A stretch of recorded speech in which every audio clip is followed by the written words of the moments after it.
They look like they come from your worst nightmares. There's no evidence they exist, but all the scary stories about them still sometimes sound so real, passed down from generation to generation. Which one is your favorite? The first creature that probably comes to your mind is Bigfoot, a giant creature that reminds you of an ape and allegedly leaves extremely large footprints and other traces that make people in the area of the Pacific Northwest wonder if it's really there. It's so popular, other similar beasts got their own legends too. Like the Mogollon Monster, something people also call the Arizona Bigfoot.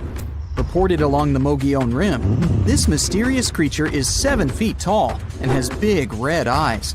Stories say its body is covered with long reddish-brown or black hair, besides its face, chest, feet, and hands. It mimics coyotes, birds, and other wildlife, emitting strange whistle sounds at the same time. The creature tends to explore campsites when it gets dark. It builds nests out of twigs, pine needles, and leaves. And if you're in that area and someone is throwing stones from locations you can't see, yep, Mogollon Monster. This creature is omnivorous, which means it eats both plants and animals. And it prefers to wander at night, lurking for innocent prey lost in the woods. Eerie, a 10-foot mythical creature people say hides in the southwestern woodland parts of Alaska. It's a hulking giant beast known for its extremely long limbs. Legends say their lanky arms are so long they reach their ankles. The creature is covered in a thick coat of hair.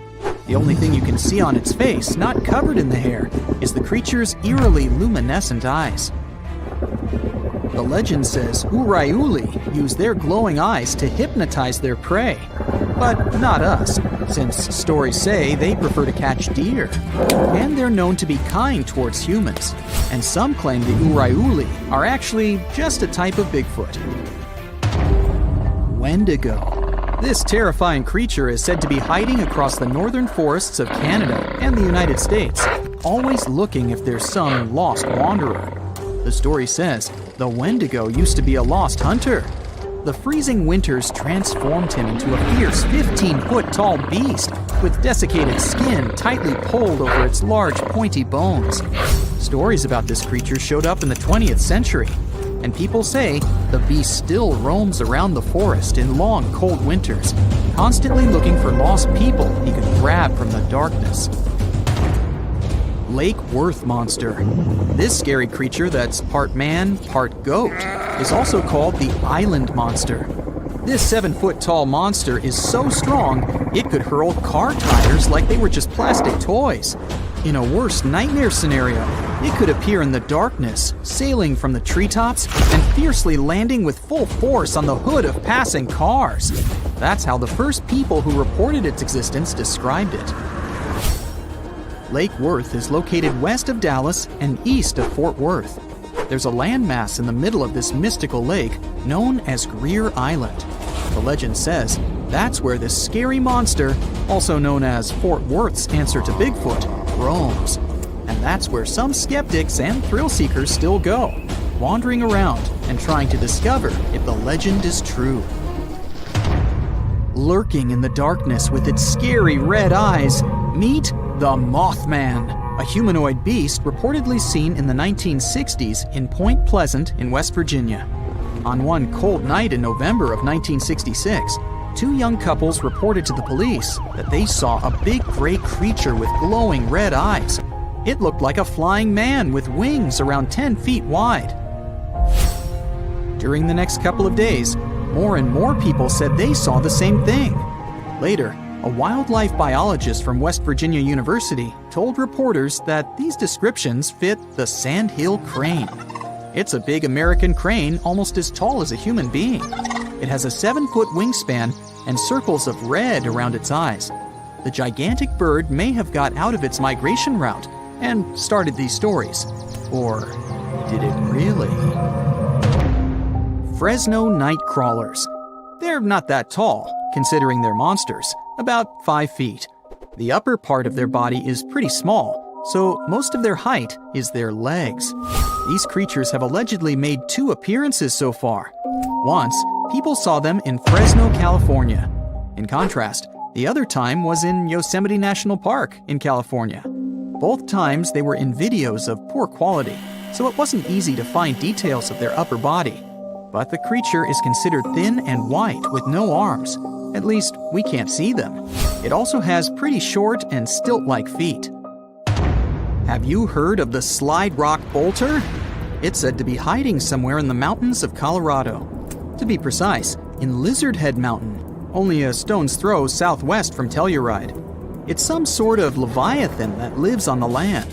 This mountain whale carefully observes its surroundings with beady eyes while chilling atop Lizard Head.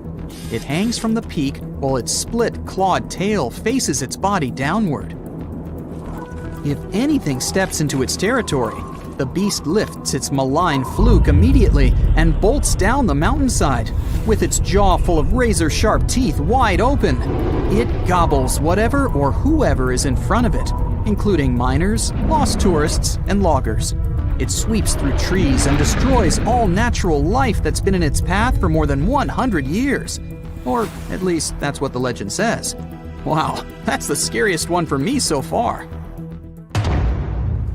Altamaha. Somewhere in southeastern Georgia, close to the mouth of the Altamaha River, there's a hissing sea monster hiding. It's one of the biggest rivers in Georgia that empties into the Atlantic Ocean, and the entire area that surrounds the river is full of small islands, canals, dikes, ponds, acres of marshes, and old rice fields. Perfect for such a monster to hide, don't you think? The story says this unusual cryptid has a sturgeon-like body, including a bony ridge on its top. Due to its front flippers, the creature swims like a dolphin. His snout reminds me of a crocodile. His teeth are large and sharp, whereas his eyes are big and protruding. The beast is green or gray with a white yellowish underbelly and is up to 30 feet long.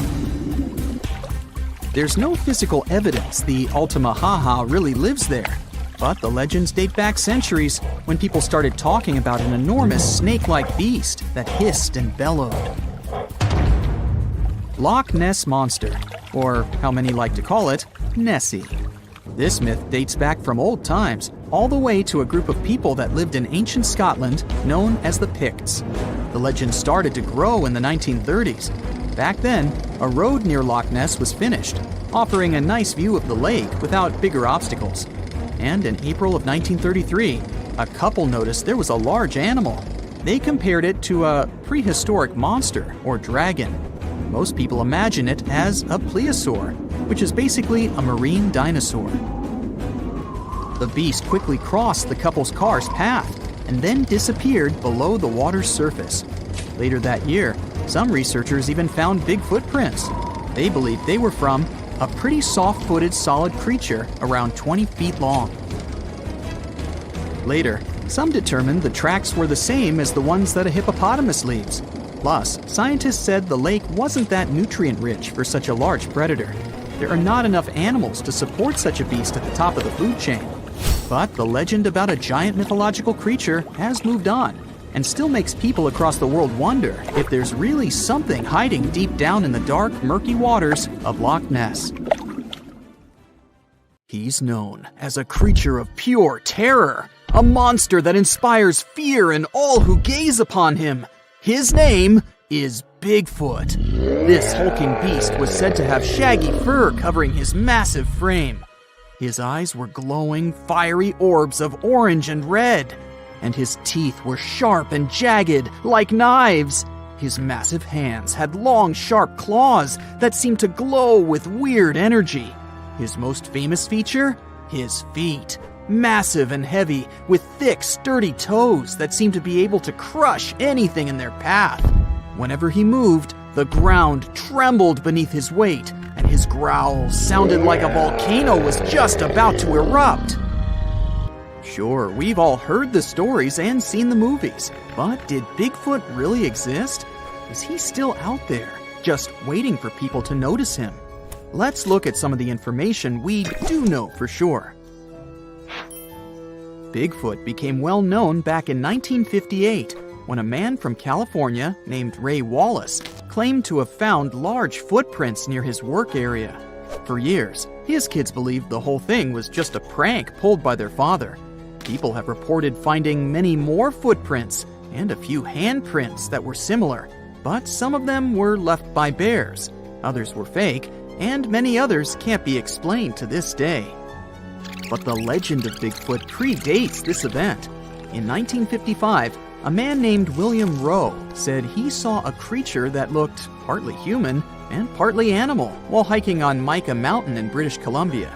He later signed a document stating that the creature was about 6 feet tall, had brown silver-tipped hair, and had thick arms, broad feet, and breasts.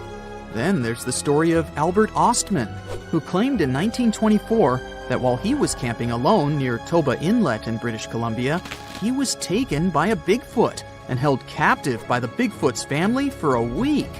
The man eventually escaped when the Bigfoot, father of the family, became sick after eating some of Ostman's belongings. There are no other Bigfoot memorabilia like the 1967 video called the Patterson-Gimlin film.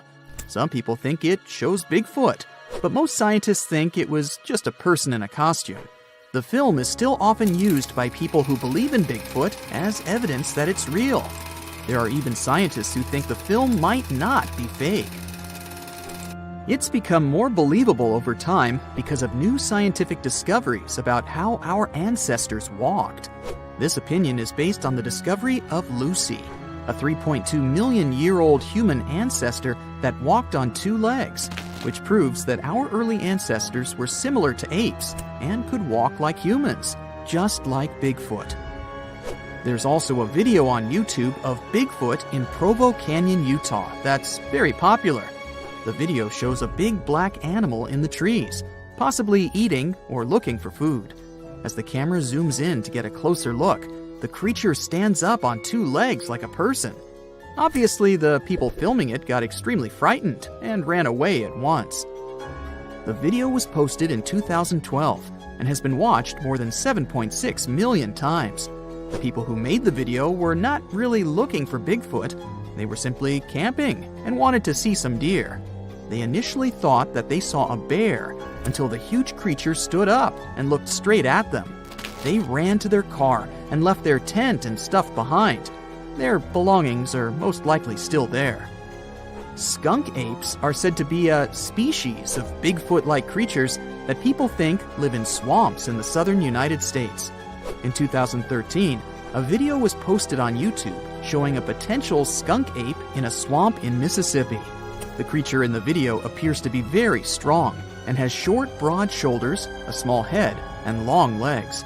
Some believe the video is real, but others think it's a hoax because the camera often moves around quickly or the person filming runs away just when the creature is about to be seen clearly. This makes it hard for skeptics to believe in the existence of Bigfoot, and they've continuously asked for more evidence, like pieces of Bigfoot bones. This is probably the reason why 2 men claimed that they had found a frozen Bigfoot while hiking in Georgia. But what they had found turned out to be nothing more than a gorilla suit. They didn't back down, though. One of the men also later claimed to have injured and captured another Bigfoot in Texas in 2012, and even charged people to see it. But later he admitted it was fake too.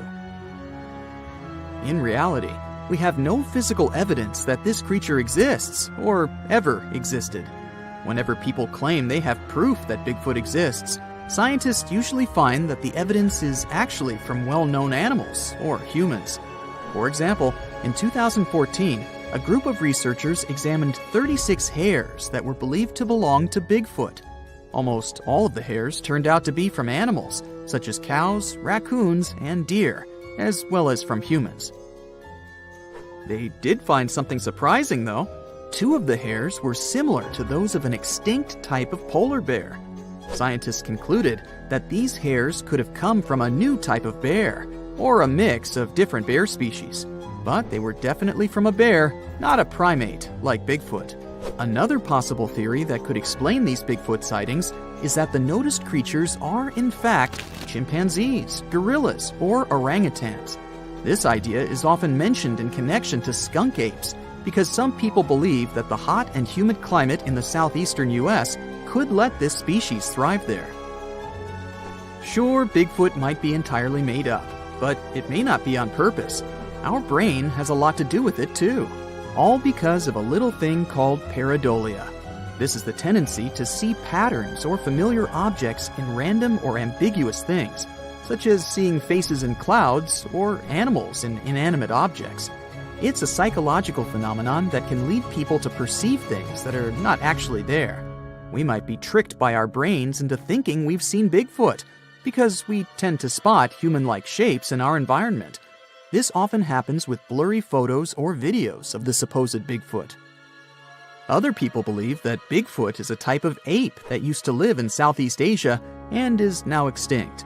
These people think that Bigfoot may have come to America by a land bridge that used to connect Siberia and Alaska during the last ice age. However, there's no evidence of this ape in America, and we don't know much about how it moved because scientists only have the fossils of its jaw and teeth to study. Some specialists believe this ape might have walked on two legs, but others say it walked on all fours because it was so big. Some scientists believe that Bigfoot could be an extinct species called Paranthropus, which used to have a skull similar to that of a gorilla. It walked on two legs. However, the Paranthropus fossils have only been found in Africa, so there's no reasonable explanation for the Bigfoot sightings in America. Others believe that Bigfoot could be related to the Gigantopithecus, a type of ape that lived millions of years ago. Some people have even suggested that Bigfoot could be the missing link between apes and humans, but this idea is not supported by scientific evidence. There are theories that claim that Bigfoot was actually a Neanderthal. We do know for sure that Neanderthals are extinct because there are no known living individuals of this species. All evidence suggests that Neanderthals became extinct around 40,000 years ago, and there have been no confirmed sightings or discoveries of Neanderthals since then. Also, no remains of these species have ever been found in the Americas. In the middle of a dense, foggy forest, you spot glowing red eyes. Suddenly, a strange clicking sound breaks the silence. It's not just in your head. Stretching over 2,000 miles from Newfoundland to central Alabama, the Appalachian Mountains hide terrifying creatures like Bigfoot and the Wampus Cat. You might think they're just myths, but there's actually a chilling explanation behind them. First up, the Mothman. This creature is a superstar in the world of horror stories, but not many people know that its legend actually started in the heart of Appalachia, in Point Pleasant, West Virginia. Back in 1966, two couples were driving when they suddenly came across a human-sized moth, about 7 feet tall, with glowing red eyes. They totally freaked out and sped up, but the strange creature flew and chased after the car, making a screeching sound until it finally disappeared. After this encounter, the group told the police that the creature looked like a tall, muscular man with huge, white wings, but they couldn't see its face because of the hypnotic effect of its eyes. Since then, the Mothman has become a famous urban legend. People swear they've seen similar creatures in other parts of the US, like Chicago and Gallipolis, Ohio. Theories about what people saw range from a balloon with a flashlight tied to it to extraterrestrial beings visiting Earth. But it's also possible that it was just a bird, more specifically, a barred owl. People probably mistook a bird for this creature because the barred owl looks eerie in the dark. It has spooky eyes and makes creepy clicking sounds. Still, these birds aren't huge, so it's strange how they've been mistaken for such a scary monster. Wait, what did people actually see then? The second strange beings are known as the Moon-Eyed People.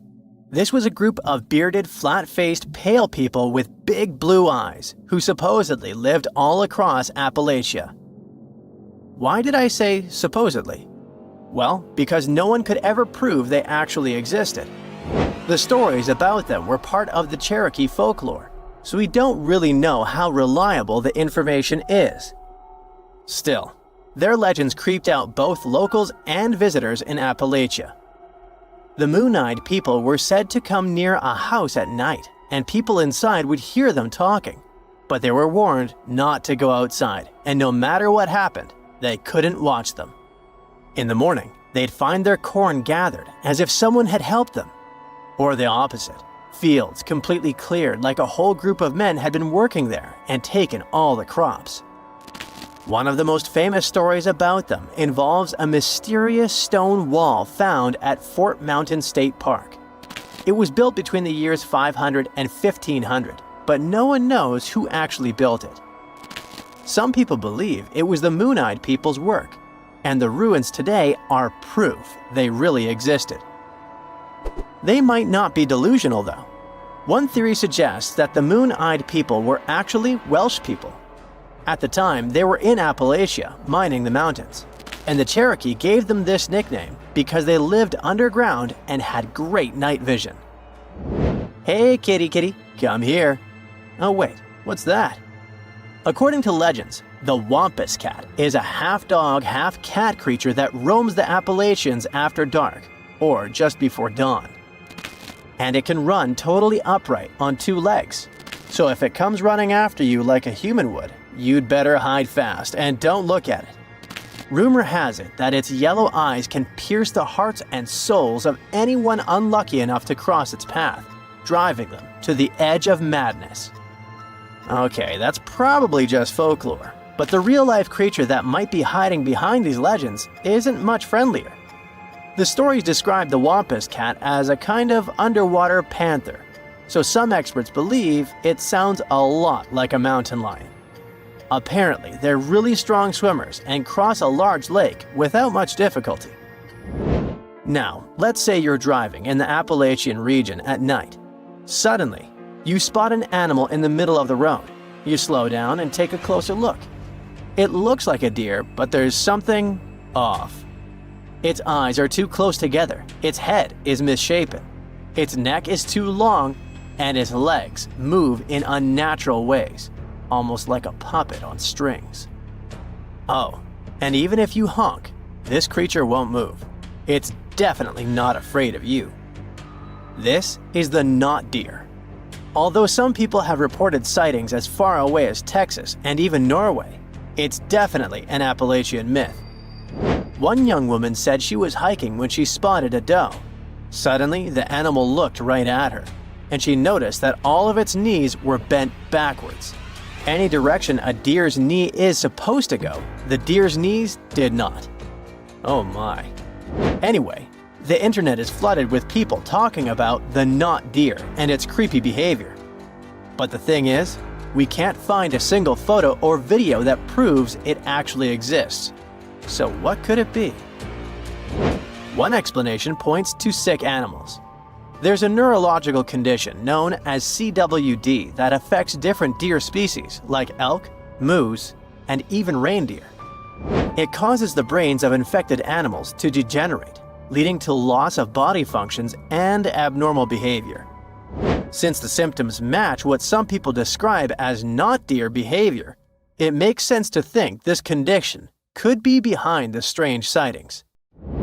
The last creature on our list, the one and only Bigfoot. You know, that large, hairy, human-like creature that walks upright and roams the dense forest in the US.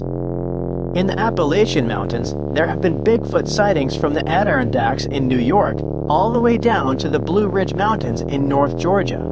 This bizarre figure has haunted our imagination for decades, but scientists believe it could actually be a humble black bear in disguise. It turns out the American black bear is found in many of the same areas where people claim to have spotted Bigfoot. Studies show that for every 1,000 increase in the bear population, there was a 4% increase in Bigfoot sightings. And there are two main reasons why the American black bear could be the perfect imposter. The first reason, they're big. Adult males can weigh up to 660 pounds and grow up to 6 feet long. The second reason, while we think they primarily walk on 4 legs, they are perfectly capable of standing upright. In fact, not only are they capable, they do it all the time. They stand up to get a better look at something, sniff the air, or just to appear bigger when they feel threatened. When they do that, they definitely look like a human-like figure. And for those people who aren't used to being around bears, it's easy to mistake them for something more sinister and out of this world. Now, you might be wondering why so many strange sights and creatures are said to live in the Appalachian, and the answer might be linked to the region's age. The process that led to the creation of these mountains has been going on for over 480 million years, which means they're older than Saturn's rings, for example. Over all this time, the region has gone through some drastic changes in its composition, creating a huge number of ecological niches with varying elevations, slopes, aspects, temperatures, and rainfall. And according to experts, the reason the region is so full of bizarre legends isn't just because the mountains are old, but because they still look old. Since a large part of Appalachia is basically untouched by humans, much of that ancient biodiversity is still around and seems unknown to us. This has created a landscape full of deep forests, mist-covered valleys, and winding rivers. A place where secrets seem to be hiding in the fog. And over the centuries, the isolation of the Appalachians only allowed these stories to grow. In 1975 in Puerto Rico, a farmer saw most of his goats lying lifeless on the ground. He got closer and saw that the animals were stiff and had 2 puncture marks on their necks. Goats were not the only animals that were hurt. Many pigs, cows, and geese lost their lives too. They all had the same distinctive bite marks on their necks, and all had been drained of their vital fluids. The locals immediately jumped to conclusions and blamed dogs, and the authorities didn't bother to do a better investigation and just said dogs had done it without looking for any proof. A couple of days later, though, many more animals were found deceased. Among them was a cow that had literally been opened, and it had a lot of scratches on its head. The farmer next door reported that his chickens had been destroyed by something. In just a few weeks, the creature took the lives of 90 farm animals. After some time, another farmer said that 10 of his goats had been drained, 7 had been hurt, and 11 were missing. This time, the authorities didn't waste any time and started the monster hunt, but they had no luck finding the culprit. The incident was all over the local newspaper, and the beast was named the Vampire of Mocha. The incident caught the attention of the Agricultural Commission, and scientist Juan Rivera was tasked to solve this otherworldly mystery. His first suspect was a Puerto Rican boa. This non-venomous snake can grow to be a little over 6 feet. Still, its diet consists of only small prey. It's also very shy of humans and other animals. It avoids bigger creatures at all costs. You're more likely to see fish climbing trees than this boa taking down a whole cow. Near the crime scene, a large cave was discovered, and we all know that weird creatures like living in dark, cold caves. In the cave, they found some crazy-looking bats. As we've seen in movies, bats can turn into vampires, so they must be the culprit. But no, bats were as innocent as they could be. Their favorite food wasn't cows or goats, it was figs. They were peaceful fruit-eating bats that didn't care about animals. Again, the researcher hit a wall. Suddenly, all the terror stopped in July 1975. It seemed like the creature had vanished into thin air, but not for long. 2 decades later, 62 miles from the previous site, more animals were found. A local vet examined them. He was terrified to discover that every animal had 2 precisely cut holes like he had never seen before. The animals were anemic and looked like they'd passed away recently. By the looks of it, the creature's favorite food was goats, and that's how it got the infamous name we all heard of, chupacabra, which means the goat sucker. Dogs, chickens, rabbits, and other animals were not off the menu. In short time, the chupacabra took 1,000 farm animals. Now, this animal had a name, but people still had zero idea about what the chupacabra looked like, which was terrifying. In Canovanas, Madeline and her mother reported seeing a weird creature that could have been the chupacabra. They said it had been walking on 2 legs like a human and resembled a kangaroo. They mentioned that the monster also had spikes on the back, no ears, large dark eyes, and 2 holes for a nose. It had 2 arms with 3 fingers. The chupacabra seemed to like Madeleine's house because her husband and his coworker found it in the garage. They tried to capture it but didn't succeed. Madeleine later drew a detailed sketch of it. Many people saw the sketch and reported seeing a similar creature. They claimed it had strong legs and wings and smelled like sulfur. Take all these descriptions with a grain of salt. If they'd been true, they would have been all over the news. But still, keep in mind these descriptions. They will be important later in the story. In 1976, on some talk show, they talked about the chupacabra, and the show quickly went viral. Soon, people started reporting having seen a similar creature in Florida and Mexico. Many said that the stories were like a unicorn rodeo. They were totally made up. In Mexico, two skeptical inquiries, Patricia and Mario, laid traps around those farms where the chupacabra had allegedly been seen. They caught some animals in their traps, but no sign of the goat sucker. They only captured wild dogs. The police stated that the chupacabra was just a wild dog, not a mythical creature. And still, in the next 5 years, there were numerous sightings of the chupacabra worldwide. On the 13th of August of the year 2000, a farmer from Nicaragua found 25 of his sheep and 35 of his neighbor's sheep hurt. So he decided to take the matter into his own hands. One night, he was patiently waiting in the pitch-black night for the creature to appear. Suddenly, from the corner of his eye, he saw something and managed to hit it. The creature passed away. Finally, they had proof that the chupacabra was not just a fairy tale. It was a big thing. Later, the chupacabra was examined by a vet. The vet was shocked because he had no idea what the creature was. Remember Madeleine's description? Well, the vet described the animal differently, but his story turned out to be more plausible. This chupacabra had large teeth, giant claws, greenish eyes, bat-like skin, and a crest sticking out of its back. The vet concluded that the animal was some kind of hybrid.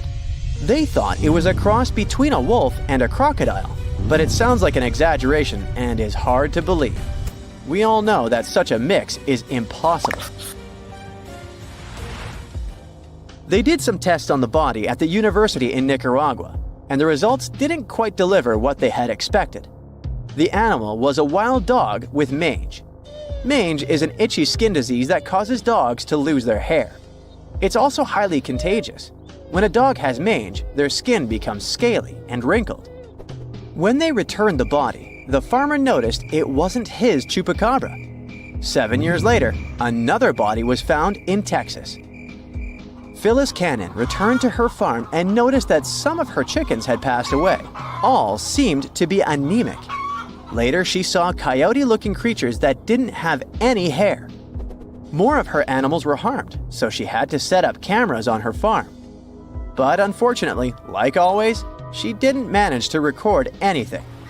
Surprisingly, she got a call from a local farmer who had found the chupacabra hit by a car. Later, another body was found much closer to her farm. She took some pictures of the animal, and soon, those images were all over the internet. Phyllis was curious and sent 5 DNA samples to 5 different universities. The results didn't match any animal in the archives. Researchers had no idea what it was, but it wasn't a dog. Phyllis still has one animal in her freezer and a taxidermied specimen in her house. There are many theories about the chupacabra. Some claim that the animal is a genetically modified monkey that escaped the lab. Others state that it's some mysterious, otherworldly creature. The most consistent hypothesis is that the chupacabra is a mix between a Mexican wolf and a coyote with mange. Now, do you remember that Phyllis said that she had sent samples to 5 universities and no match had been found? Well, it turned out she hadn't been telling the truth. At one university, they found that the animal was a mix between a coyote and a Mexican wolf and that it had mange. Animals with mange are weak and will likely try to hunt farm animals to survive. People, when they see something they don't know, tend to exaggerate, which is why all witnesses describe the animal differently. In the late 17th and early 18th centuries, Europe was infested by vampires. The situation got so wild that authorities stepped in, and even military officers investigated these creepy cases. And their conclusion was clear. Yep, vampires are definitely real. Now, we're talking about a long time before Dracula showed up in books and movies.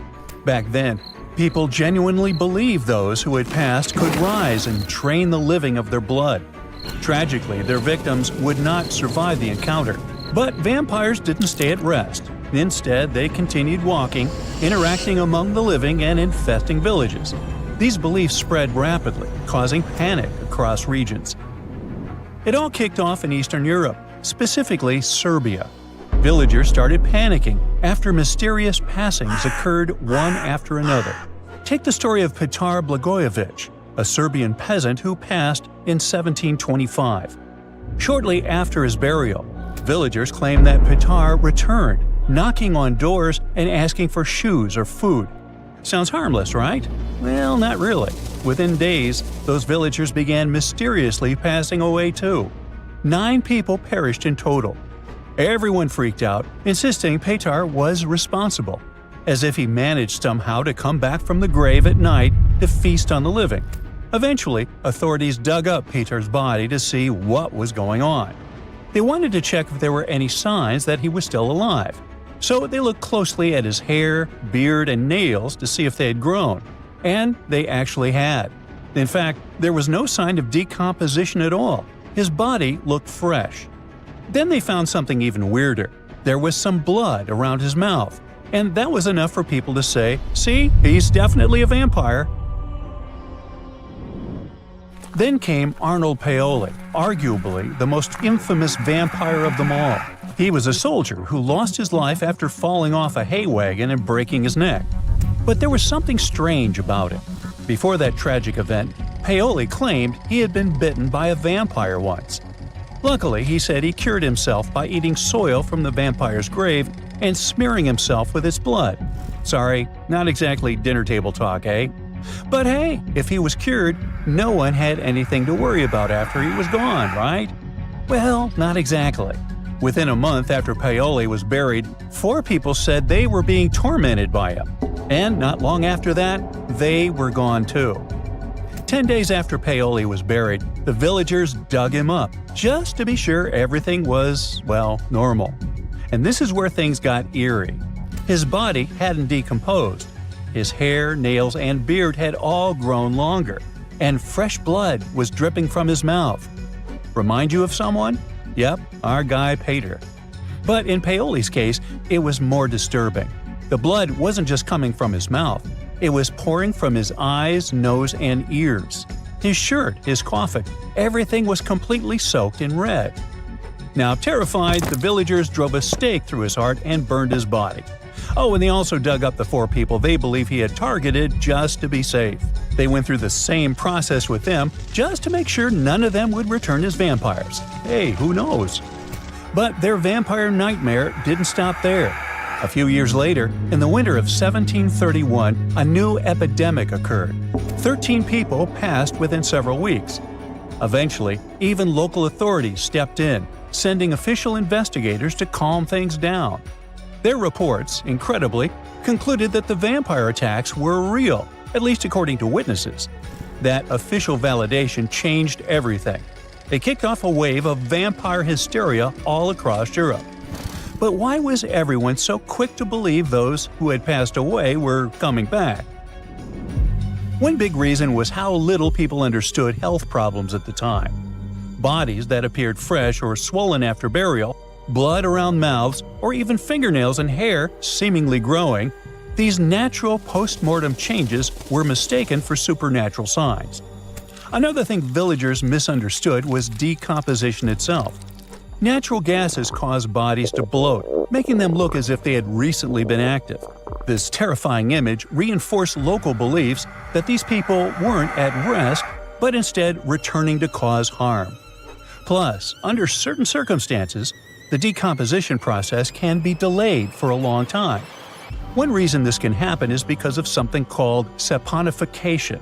This is a natural process that happens when a body is buried in a cold and damp place, exactly like in some parts of Eastern Europe. In this kind of environment, the fat in the body can turn into a waxy soap-like substance. This wax covers the body and helps stop it from rotting. Okay, but how to explain the nails and hair growing? It's more like an optical illusion, not real growth. Now what happens is that the skin dries out and pulls back a little. When the skin shrinks like that, it makes things like stubble on the chin or fingernails look longer than they were before. But that's not the case. And what about the blood? Well, it turns out science has an explanation for that too. How long blood stays liquid after someone passes depends a lot on the surrounding temperature. In colder places, it can stay fluid for days. So if a body was dug up, there's a good chance they'd still find liquid blood in the veins. It might have looked strange, even scary, but it was just the cold doing its thing and slowing everything down. Medical researchers today believe that many so-called vampire symptoms match up with conditions like rabies. Back then, most people in these communities kept animals around, and villages were usually near forests full of wildlife. And there's still no truly effective cure for rabies. This condition can cause things like insomnia, aggression, biting, and even a fear of water, which lines up closely with the way vampires were described. So it turns out all these supposed supernatural events had logical explanations.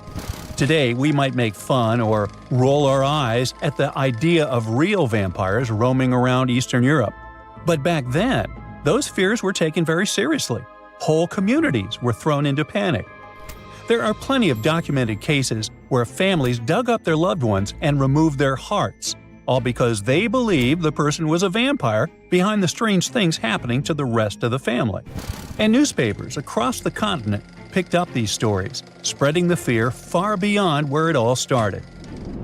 What's wild is that stories about blood-sucking creatures didn't just show up in Europe. Similar myths popped up across different continents and time periods. In the Philippines, for example, there is the Manananggal, a flying creature that splits in half. In Chile, they've got the Peyote, a shape-shifting being that drains blood. And in Australia, some indigenous tribes told stories of the Yaramayahu, a little red creature that drops out of trees and drinks your blood with suckers on the ends of its hands and feet. How cute. Well, back in Europe, the hysteria faded by the late 18th century, thanks to growing medical knowledge. But as you know, the legend never really went away. It just shifted into literature and gave rise to famous characters like Dracula.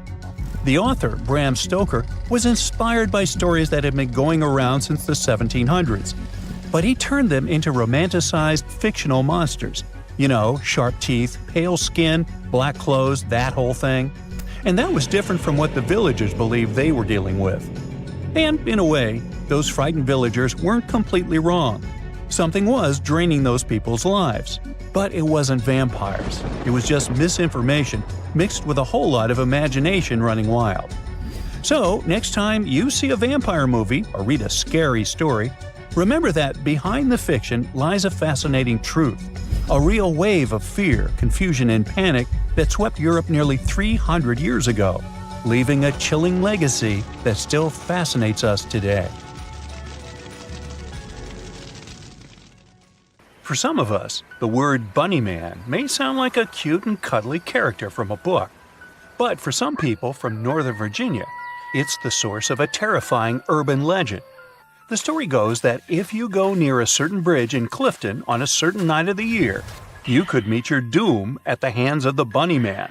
Unless you whack him upside the head with a big carrot, maybe. Anyway, one story behind this urban piece of folklore starts with a man named Douglas Griffin. It's said that he had been admitted to an asylum, but managed to escape back in 1904. The bus that was transporting him and some of his fellow patients had an accident. Most of the patients were found after the crash, apart from him. It was as if he'd vanished into thin air. Weeks later, strange clues started appearing in the woods. Now, if you're traveling through Italy, Spain, or even parts of Asia, seeing a rabbit dish on the menu isn't something unheard of. But if you see clues that a man is munching on bunnies on a field in Northern Virginia, now that's a bit creepy. Obviously, rumors started to spread that Douglas had this unusual diet because he needed to survive alone in the wild. Then the story got even more terrifying, as it went on to say that on the night of October 31st, of course, Douglas also began hurting people. Now don't get too freaked out just yet. The truth is, there was never actually an asylum in Clifton, and the story about Douglas Griffin may just be made up by locals.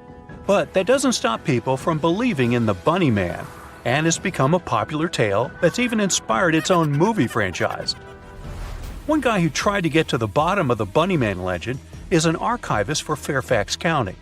He discovered that at the root of this legend was actually a couple who had a terrifying encounter with a man who threw something at their car. Not very interesting so far, sure, but he was supposedly dressed in white or light-colored clothing. He may also or may not have some sort of object on his head too. Did it look like bunny ears? We'll never know, but from there on, the story took on a life of its own, with people swapping stories about a man in a bunny suit chasing them through the woods. To this day, some refuse to believe that the Bunny Man legend isn't true and think that local authorities are trying to cover something up. Obviously, there's no real evidence to support their claim. Regardless of whether or not the Bunny Man was real, don't you just love a good urban legend? Especially the ones that truly make you wonder if they could actually be true. Luckily for us, we live in the age of unlimited information and have access to some great resources. It gives us the opportunity to finally put some of these legends to the test. First up, the question on everyone's mind: can a rat really crawl up a toilet? Drumroll, please. And the answer is yes. I mean, sure, rats can make cute and cuddly pets, but the idea of them using your toilet as their personal swimming pool is not so adorable. One video posted online explains the whole process in a creepy yet fascinating way. These sneaky little rodents can climb up pipes and squeeze through the twists and turns of your toilet like a contortionist in a circus. And believe it or not, they're actually good swimmers. And apparently, they hold their breath really well and don't mind too much what exactly they are swimming in. Some other urban legends are a bit more virtual. Picture this: it's 1981, and you're hanging out at your favorite suburban arcade. You've been playing for hours, but there's one game that's got you hooked: Polybius. It's got a surreal digital glow that bounces off the faces of all who are playing it. You can't stop playing, and neither can anyone else. Soon enough, things start to get weird. Players start feeling nauseous, stressed, and having horrific nightmares. The game is serviced more often than other games, with men in black suits opening the machine every week to record its data. But they don't seem interested in its coins. Soon after Polybius appears, the mystery arcade game vanishes without warning, taken by the same men in black suits, leaving no record of its existence. Well, that's the main story at least, and it's one of the biggest unsolved mysteries in the gaming world. Like all good stories, it's kept alive by its fans.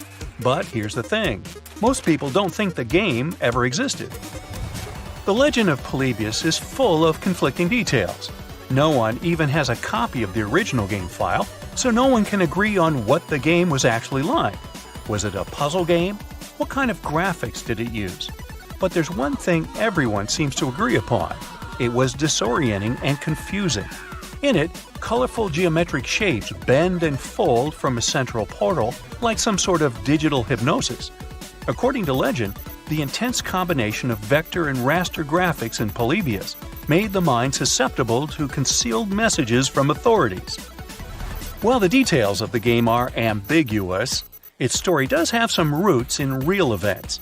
Back in the 80s, some say there was a game called Tempest that made some players feel a little queasy. Okay, maybe queasy is an understatement.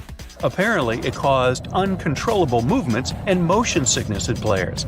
Talk about a wild ride. Even the subliminal video game connection is real. Some official agencies do use video games to train their personnel. Combine all of that with the short-lived 1985 game Poly Play, an 8-game arcade cabinet that was recalled, possibly for copyright reasons, and you have a pretty solid foundation for a massive fraud. Oops, urban legend. If you think about it, even the name Polybius itself could have been a misunderstood version of Polyplay. I think I would file this under horsepucky. Now let's travel to Europe for a bit of this next might be a real urban legend. The mystery figure that roamed a local forest in Switzerland was the source of a really intriguing story. For a whole decade, people were talking about this person who wore a gas mask and camouflage attire while walking around. Despite numerous eyewitness accounts, no one could confirm the existence of this creepy character, making him a legend in the eyes of many. They even gave him a cool name, Le Loyon. The plot thickens though. In 2013, someone finally captured a photo of Le Lion, proving that he was indeed real. Later, his gas mask and coat were found in the woods, along with a note that suggested he was harmless and just couldn't take being seen as a monster anymore. Did he disappear? Did he move on to another forest? Did he go undercover as a friendly clown? We may never know, but one thing's for sure. Le Lion will always be remembered as the spirit who roamed the Swiss forest for a decade, and we can't help but wonder what his story truly is. Now, you've seen the movies, read the books, or at least heard about the name Tarzan. Well, it turns out he might not actually be just a figment of someone's imagination. A possible real-life Tarzan might have indeed existed at one point. And get this, it could be the 14th Earl of Streatham, William Charles Milden. This man's survival tale sounds way too familiar to Tarzan's. Both came from English noble families and were shipwrecked in Africa. Milden's ship was destroyed during a 3-day storm, and he claimed he survived by clinging to a piece of wreckage. He washed ashore and started to pal around with a group of apes. He remembered saying of that time in his life, "For some strange reason, I was not afraid of these strange creatures. They were hideous to look upon, but seemed gentle and harmless." He became so close with the apes that they provided him with food, and he even built himself a tree house. He was really strong and flexible for his age, but unlike his cartoon counterpart, never became the leader of the animals. Unlike Tarzan, he didn't speak to the apes, but did figure out some form of communication.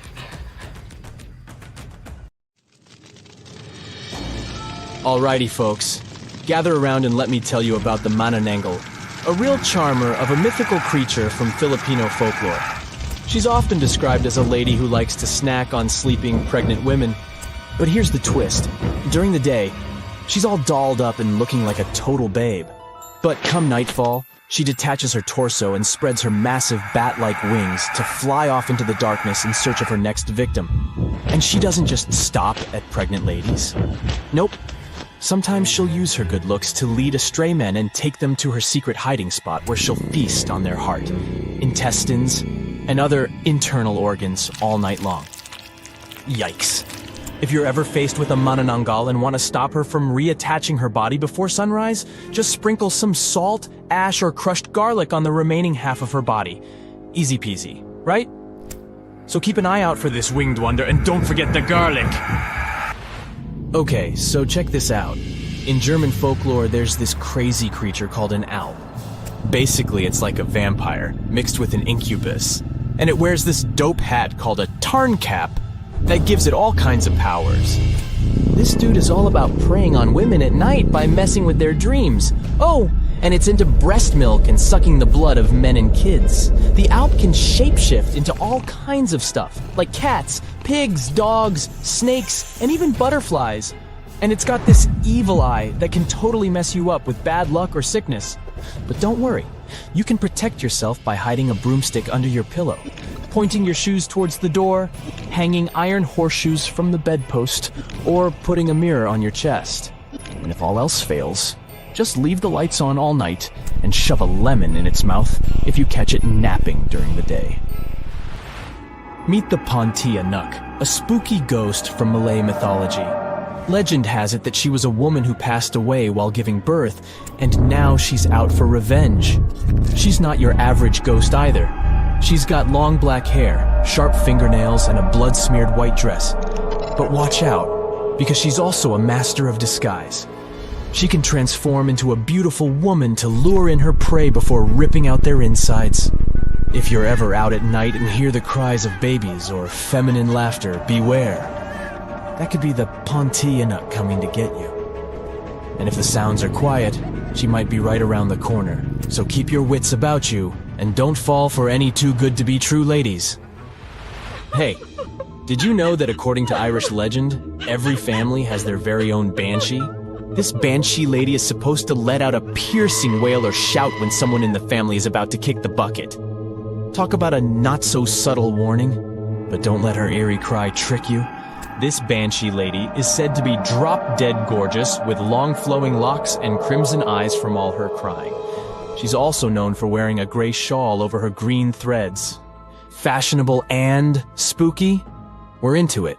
Some people even say that this banshee can transform into a sweet-singing young lady who foretells the doom of the family. Yikes. And if that's not enough to give you goosebumps, she's also been spotted hunched over in the woods, crying her eyes out at night. Sounds like a real party animal, doesn't she? So next time you hear a blood-curdling scream in the middle of the night, just remember, it might just be your friendly neighborhood banshee giving you a heads up. Now let me tell you about the Callupilluit. These creatures are like the boogeyman of the Arctic. They live near the ice floes and are known for snatching up kids who get too close to the water. But don't worry, it's just a myth to keep children safe. Now, the appearance of these critters varies from story to story, but they all have some things in common. They've got slimy green skin, long hair, and long fingernails. Their hands are webbed like a fish, and they wear these fancy parkas made out of eider duck feathers. Oh, and watch out for their flippers. One of them can emit a sound that'll paralyze you. But don't fret, you can outsmart them. Some clever Inuit hunters figured out that if they asked the Callupilluit to shapeshift into a seal or whale, they could easily finish it and bring home a tasty catch. Yum! Some stories say that these creatures use kidnapped children to keep their hair looking fabulous. Talk about dedication to hair care. Others say that the kids are just devoured or used to fuel the Callupilluit's youth. But here's a wild tale for you. There was once a grandma who couldn't feed her grandson, so she called upon a Callupilluit to take him away. The tribe eventually got back on their feet, and a young couple went to rescue the boy. They found him tethered to seaweed by the Callupilluit, but every time they got close, she'd drag him back underwater. They ended up waiting until sunrise to cut him loose. Yeah, the Callupilluit may be spooky, but they're just looking out for the kiddos. And who knows? Maybe they'll give you some hair care tips if you're lucky enough to meet one.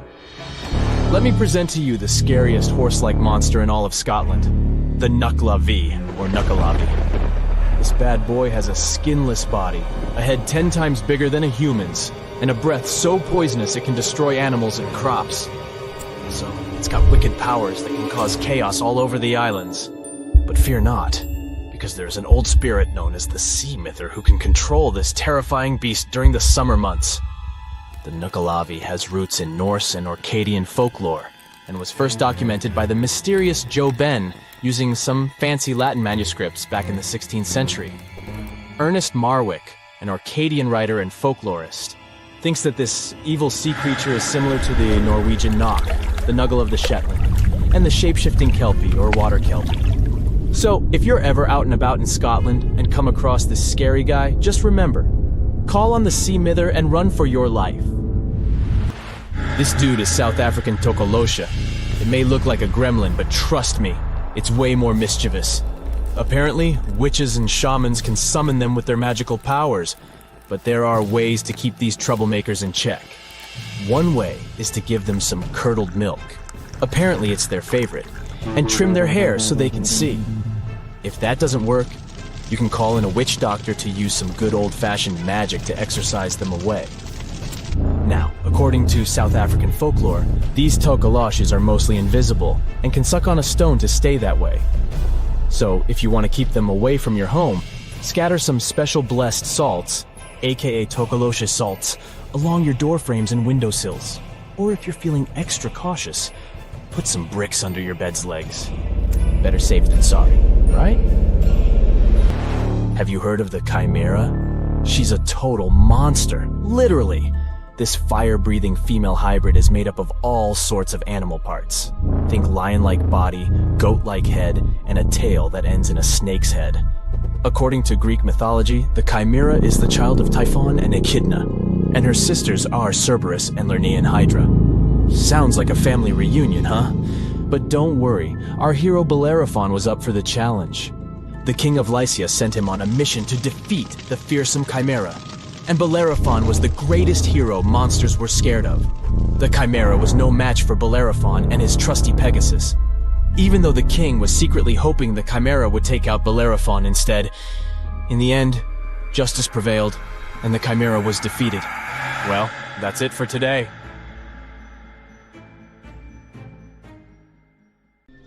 Welcome to the spooktacular tale of the John Lawson House in New Hamburg, just 80 miles north of New York City.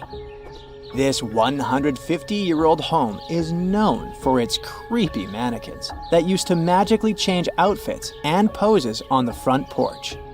Some say these mannequins were haunted by spirits from tragic events that happened nearby in the 19th century. Back in the day, the Lawson family built this historic home in a bustling Riverport village. Tragedy struck when a train accident and a destructive fire occurred near the house in the 1870s, causing chaos and taking many lives. The mysterious mannequins appeared without explanation, dressed in old-timey clothes and accessories. The homeowner was unknown when that creepy stuff was first noticed. Sometimes, mannequins would hold something in their hands, like books. Also, it seemed like those spine-chilling figures didn't fancy bad weather. They would vanish during storms and even face the sight of the lethal train accident. But suddenly, in 2016, the mannequins vanished without a trace, leaving behind a mystery that still haunts the John Lawson house to this day. Will they ever return? Only time will tell. Venice, the one in Italy, not a neighborhood in California, may be considered the city of love and all, but Poveglia Island has a fishy reputation. Made up of 2 natural islands and 1 human-made one with wooden pillars and layers of earth, this place is like a creepy puzzle waiting to be solved. One island is covered in greenery, another has the main buildings, and the smallest is basically a fort. The island is now deserted with just a few lonely structures left standing. Rumor has it that about half of the land on the island is made up of human ashes. Yikes. According to stories, when a plague hit, the hospital had to figure out what to do with all the bodies. Supposedly, they ended up burning them. But some say that over 100,000 victims were actually buried in mass graves, called plague pits. The details about how all these bodies were disposed of are sketchy at best, leaving room for spooky speculation about what went down on the island. Whether they were torched or buried, the sad truth is that thousands of lives were lost and left behind on Poveglia Island. Another creepy tale involves a crazy asylum director who supposedly jumped off the clock tower after being swallowed up by a mysterious fog. But this story may have originated from shows like Ghostbusters, with no actual proof that this dude even existed. There are also whispers of patients seeing ghosts within the psychiatric hospital, adding to the island's spooky vibe. While these stories might be a bit out there, they definitely add to the mystery surrounding Poveglia Island. Despite all the exaggerated stories and urban legends, one thing remains true. Poveglia Island has a dark history filled with tragedy.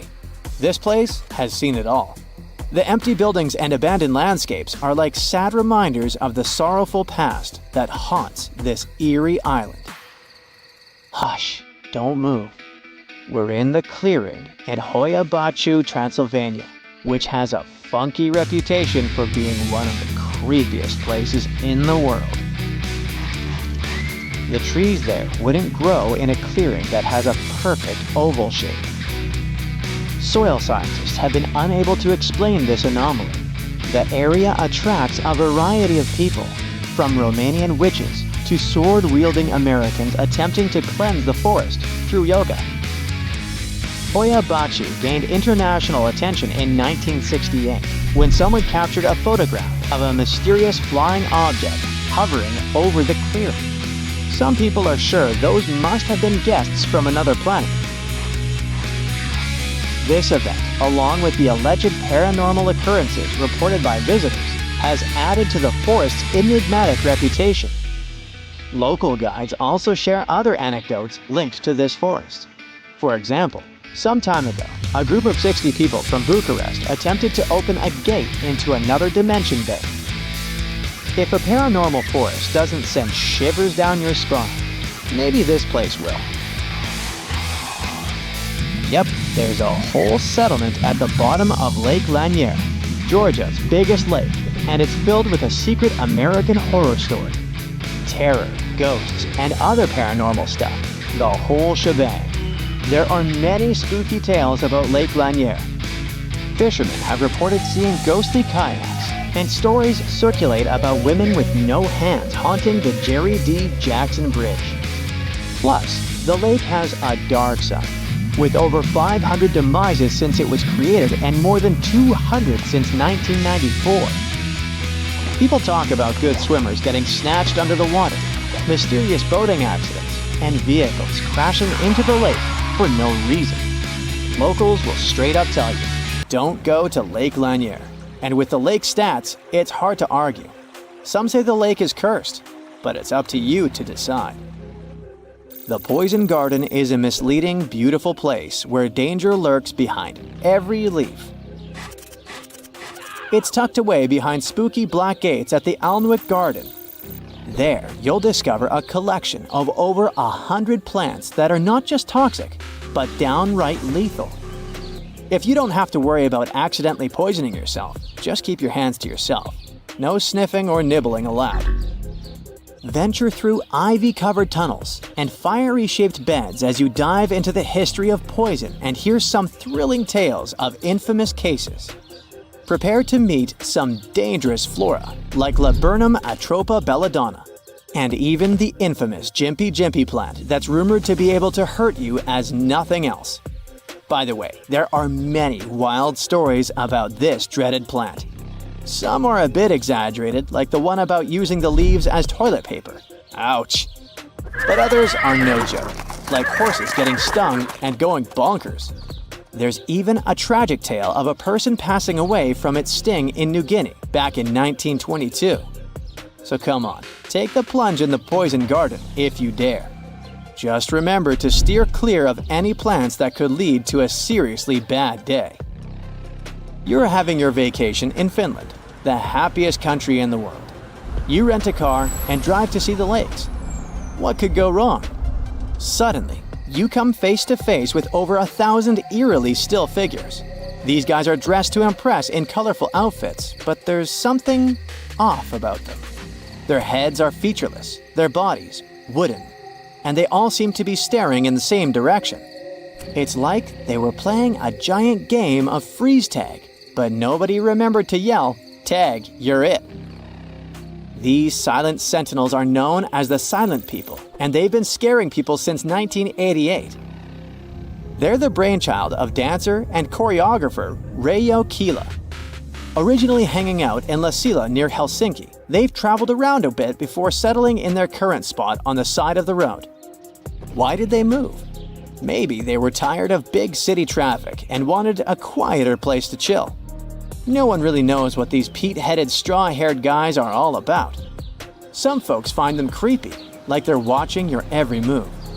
Others think they're kinda sad, like a group of friends waiting for a bus that never comes. But hey, that's art for you.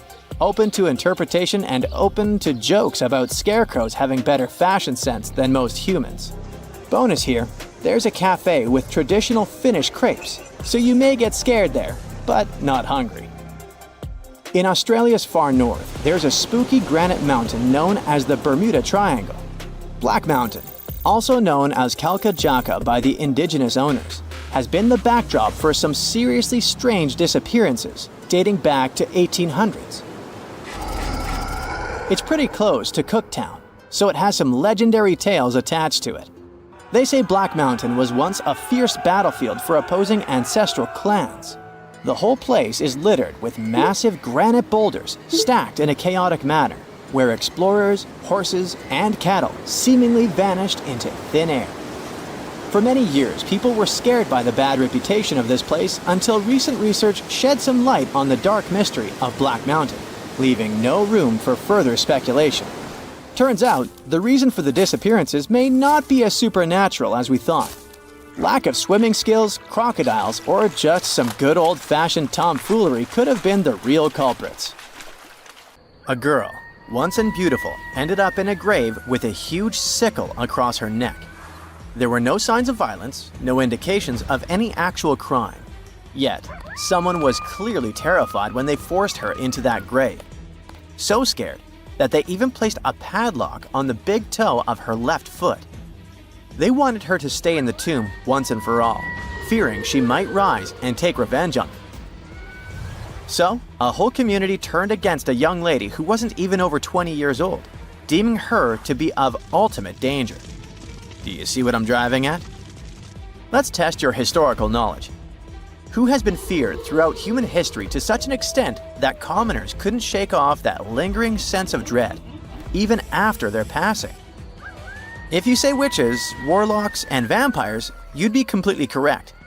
Just a little hint here. If you can't overpower someone physically, you can do it supernaturally. Well, that's at least what people used to think back in the 17th century. Not only was there a sickle and a padlock, but there were also signs of an attempt to twist the girl's corpse in the grave and turn it face down. This attempt had failed, leaving her spine buckled and twisted. By the way, the padlock wasn't necessarily meant to lock a vampire. It was more likely a talisman against evil spirits. That's a peculiar and, let's face it, very cruel way to bury someone. Yet it was a common practice for creating anti-vampire burial sites. The methods for preventing vampires from rising were quite elaborate. First off, let me introduce a term. Anti-vampire graves, known as revenant graves, date back thousands of years and have been found in various locations across Europe. Europe, you heard that right. Now before you say, hey, vampires are a Romanian thing, Dracula, duh, let me convince you otherwise. They are a part of all European folklore, meaning you can find references to them throughout Europe. With new settlements in America, vampire lore spread there too, eventually turning into the Twilight Saga. These anti-vampire burials are characterized by evidence of precautions taken to prevent those who bit the dust from rising. Such measures could include placing large stones on the deceased's legs or even piercing the body with a lance to fix it to the ground. To be completely safe, they could also consider removing the head from the torso. So, burying the body face down, cutting off the head, and pressing the body with a stone were the methods used to keep someone believed to be a demonic being from leaving the grave. Let's return to the poor lady, or rather, the girl. A couple of archaeologists, Dariusz Poliński and his partner, Magna Durodzka, who happened to be partners in both crime and life, stumbled upon her grave. Strangely, all of her 206 bones remained untouched. Yet no gravestone, no name, nothing. Just a lonely grave on a hill in northern Poland. Poliński, a professor of archaeology, and Zagrodzka began piecing together the story of the woman they eventually named Zosia. Carbon dating suggested she had been about 18 years old and had passed away about 350 years ago during a chaotic time in Poland's history. There is little documentation about this graveyard, which seemed to serve as a resting place for individuals marginalized by the community. Was Zosia a poor girl who had been marginalized because life forced her into the worst situation a lady could face? Not really. As the archaeologists delved deeper, they stumbled upon some hints that indicated she might have hailed from a rich family. Her burial featured a stylish bonnet, and the delicate silk along with shiny silver and gold threads found with it suggested that it was part of an elegant headdress. This all pointed to the idea that she had some serious status or wealth. But the way she was buried indicated her outsider status in the village of Pien. Perhaps her presence there was unwanted. Hence the idea of her being a vampire, backed up by the manner in which she was forced into the grave and held there. By analyzing the structure of her skull and extricating DNA from her skeleton, scientists created a reconstruction of what her face might have looked like. The specialists meticulously reshaped Zosia's likeness using modeling clay on a 3D printed model of her skull, which proved to be a deeply moving experience. They remarked that while they often worked on face reconstructions, in this case, they also sought to restore her dignity. Utilizing these three methods, the team reconstructed Zosha's 400-year-old face, revealing the human story buried beneath supernatural beliefs. It's ironic, isn't it? First, people tried their hardest to make the world forget her face and prevent her from ever coming back. 400 years later, people did everything they could to bring her back to life. Her picture now is all over the internet, yet we will never see the faces of those who buried her. Alas, this reconstruction project only allows viewers to visually connect with Zosha, but her true story remains a mystery. But what we know for sure is that people who were deemed vampires were badly discriminated against, to say the least. Rumor had it that hungry vampires would even steal people to quench their thirst. Let's use math to prove this rumor wrong and prove that Zosha wasn't one of them. Back in the year 1600, there were only 537 million people worldwide. Yeah, this data may not be very accurate, but it's pretty close to reality. A physicist, Kostas Eftimiou, calculated that if a vampire had been drinking one person's blood each month, humanity would have faced extinction within a few years. Starting with one vampire and a population of 537 million in 1600, this math shows we'd have no humans left by July 1602. But here we are now. Well, while placing a stone on a corpse to make sure the vampire doesn't rise may be something new to you, there are also a bunch of stereotypical things associated with these creatures that you definitely know, such as garlic and mirrors. Funnily enough, even though it's all based on a bunch of superstitions, there's pretty good logic behind the garlic thing. You see, it contains a special compound called allicin, which is a powerful antibiotic. While people back then couldn't know what an antibiotic was, they noticed garlic was pretty effective against various conditions. Since they believed vampires were created by a particular blood condition, they also believed garlic could defeat a vampire. And there's more. There's actually a blood condition called porphyria, which makes people look like real vampires. Their skin is pale and their teeth get bigger as their gums shrink. And guess what? People who have porphyria cannot consume garlic, as it worsens their condition. Wow, that's a cool coincidence. The next superstition is a bit fresher, and it's about vampires avoiding mirrors. The first known reference to the mirrors comes from the book Dracula in 1897.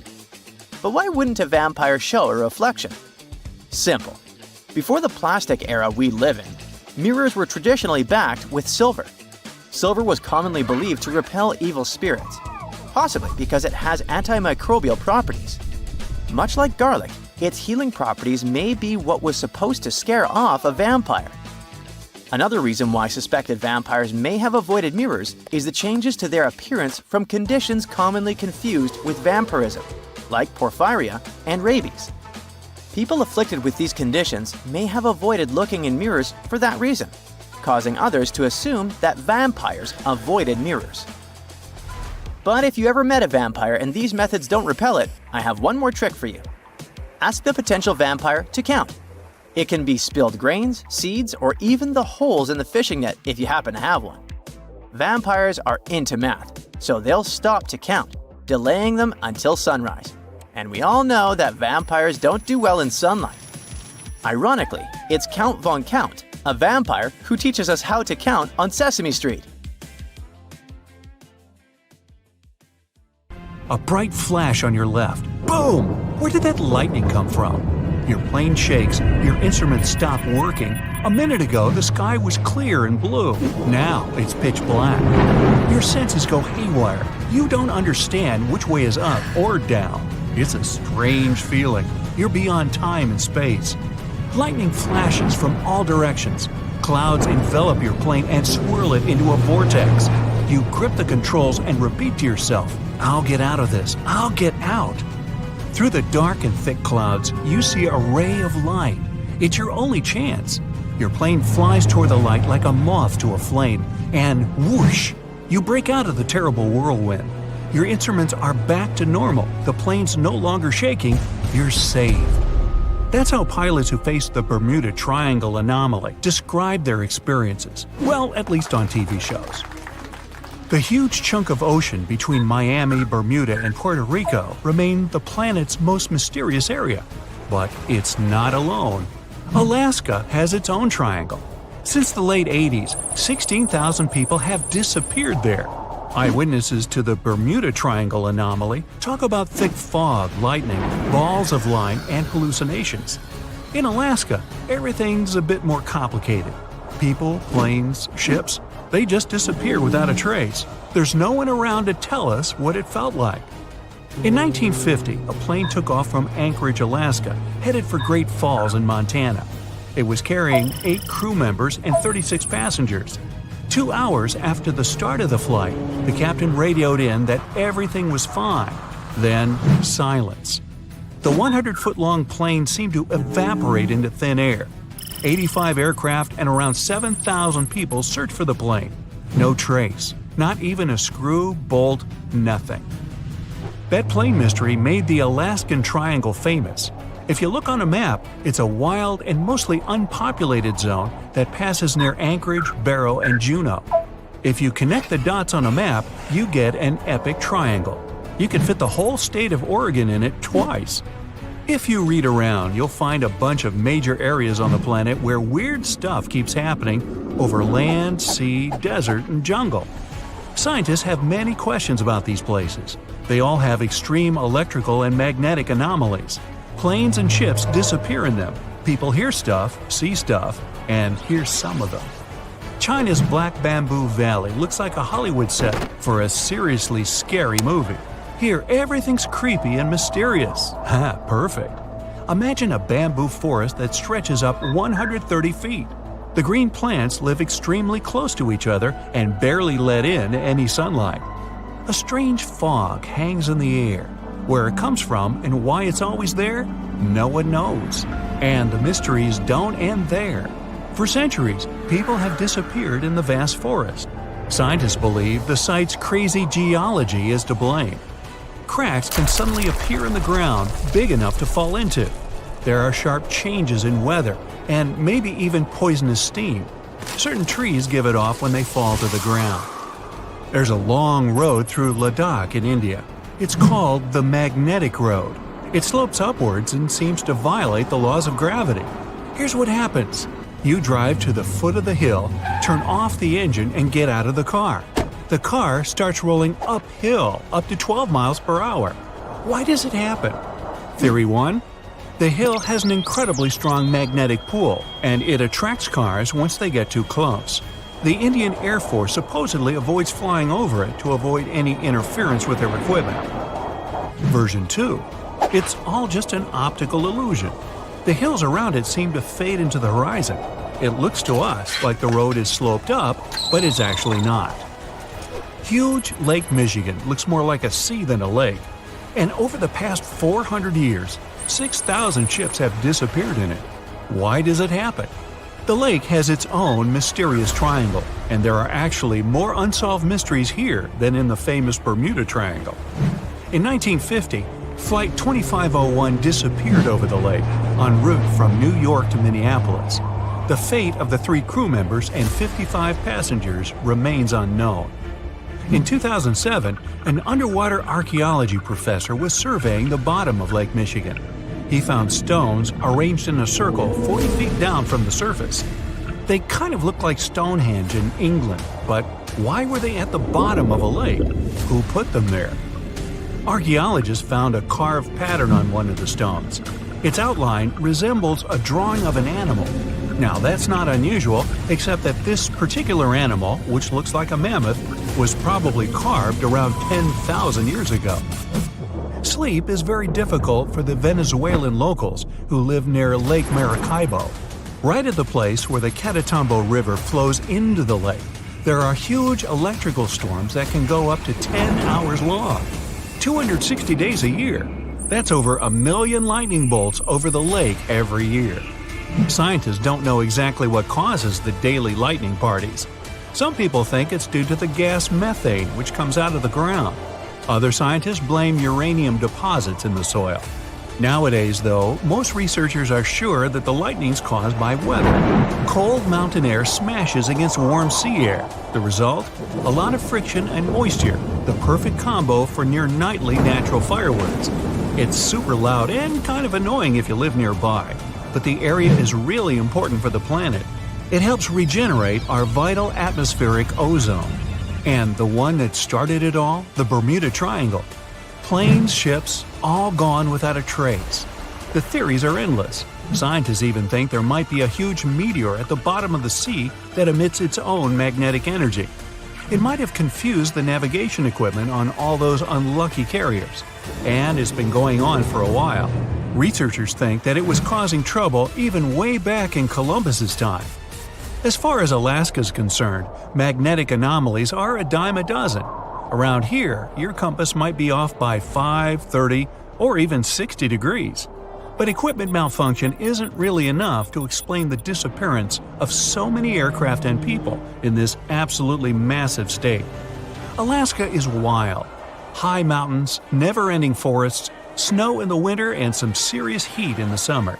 There are 3 million lakes, 12,000 rivers, and around 100,000 glaciers. There's only one person per square mile. California has over 250. You could walk for days, weeks, even months without seeing anyone, except maybe a bear or two. And the days and nights can be really confusing this far north. Tourists from all over the world dream of coming to Alaska to see the planet as it was before. No concrete jungle, no endless roads, warehouses, and cornfields. But this isn't just a beautiful place. It's also an incredibly dangerous place. You can get lost in the forest, run out of food, get soaked to the bone, lose your compass or GPS. In the harsh conditions of Alaska, danger's always just around the corner. Most vacationers just aren't prepared for that. 80% of the state's communities aren't connected to the road system. Back in the Wild West, horses carried people, products, and information. In Alaska, it's all about planes. Alaska has 9,000 aircraft and 8,000 pilots, and counting. That's more than 1 out of every 100 Alaskans. Sudden weather changes, frequent and wild rain, snowstorms, and fog. Not a great recipe for a smooth flight. The wings on Alaskan planes can get covered with ice. The fog can hide the snowy mountaintops, and strong gusts of wind can knock a tiny plane way off course. That's what those pilots have to deal with every time they take off. So, that plane that disappeared?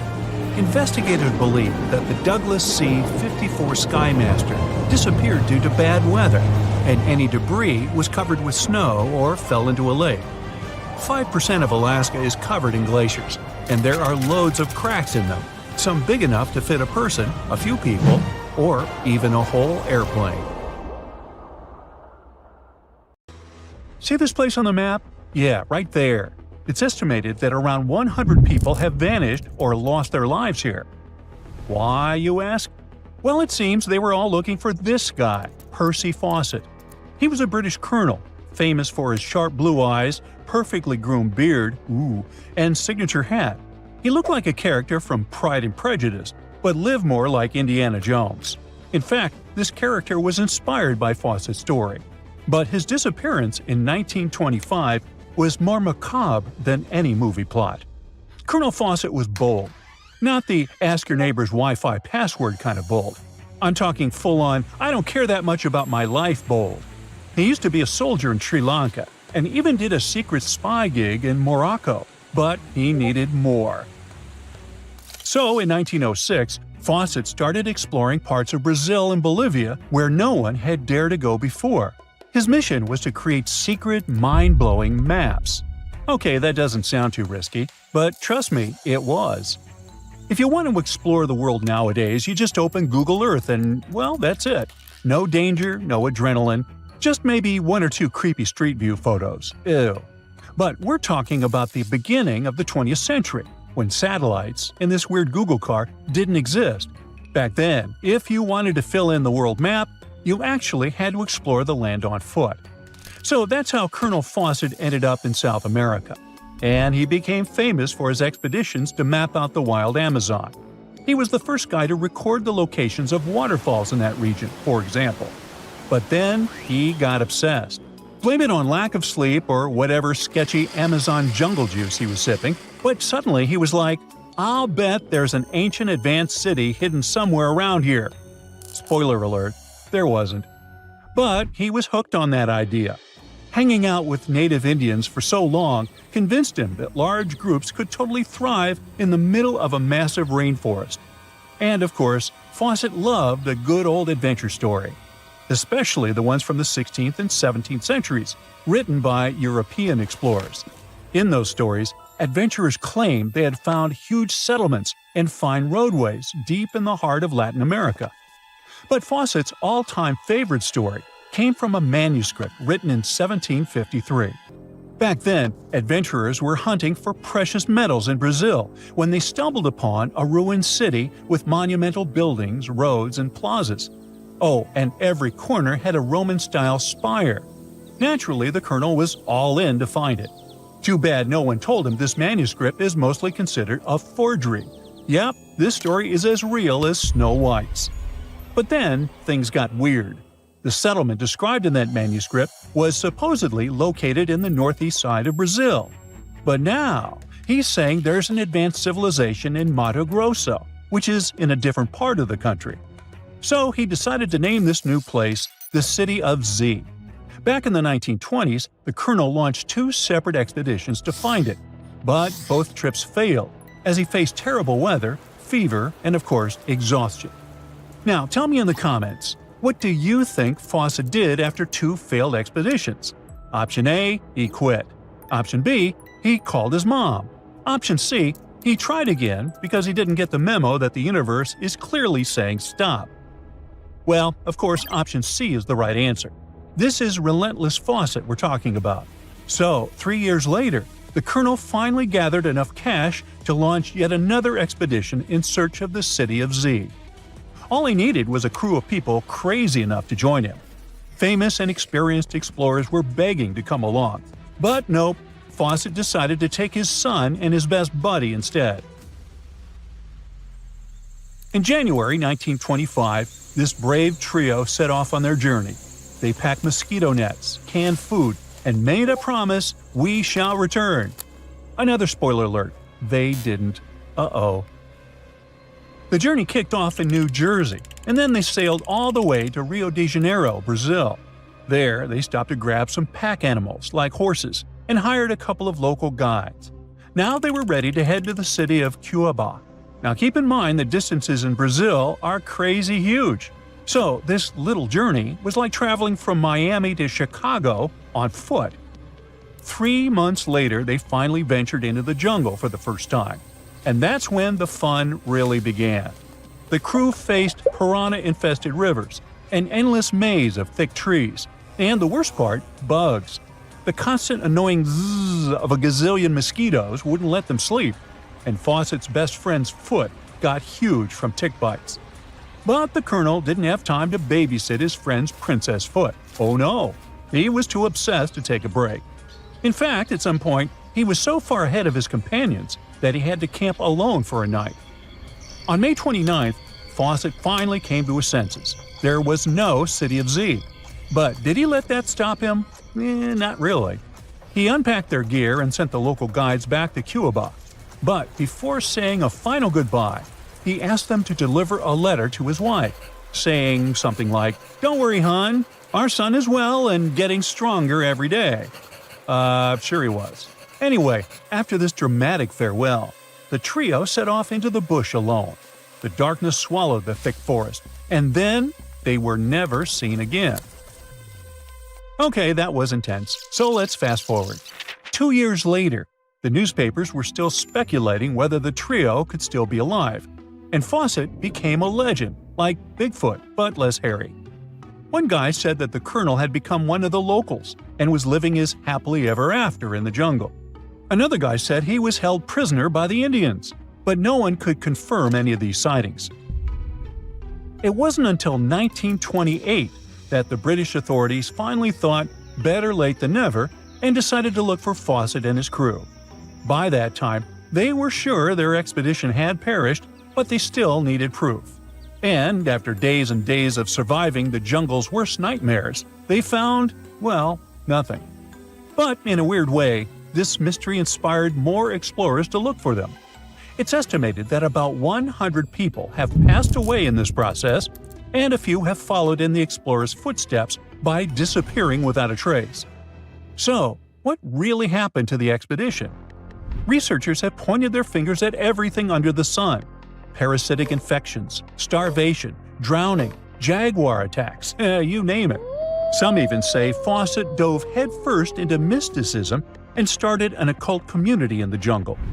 The Brazilian anthropologist Orlando Villas-Boas was probably the one who got the closest to solving this case. Back in the 1950s, he was working with the Kalapalo Indians when they suddenly admitted to, getting rid of Fawcett. They even had bones to prove it. But it turns out a forensic analysis showed that the remains didn't belong to the colonel. So we're back to square one, and nobody knows, to this day, whatever the heck happened to them. Fawcett's quest, as we know it today, is based on some pretty questionable sources. But there is a possibility that he wasn't living in Delulu land after all. Recent discoveries suggest that his idea of a sophisticated jungle city wasn't just pure fantasy. In 2024, a massive ancient city was found in the Amazon, hidden beneath dense vegetation. Evidence suggests it was built around 2,500 years ago, and it was surprisingly advanced, featuring houses and plazas, all connected by an incredible network of roads and canals. But this city was in a forest in Ecuador, not Brazil. So who knows? Maybe the legendary city of Z is still out there. Ooh.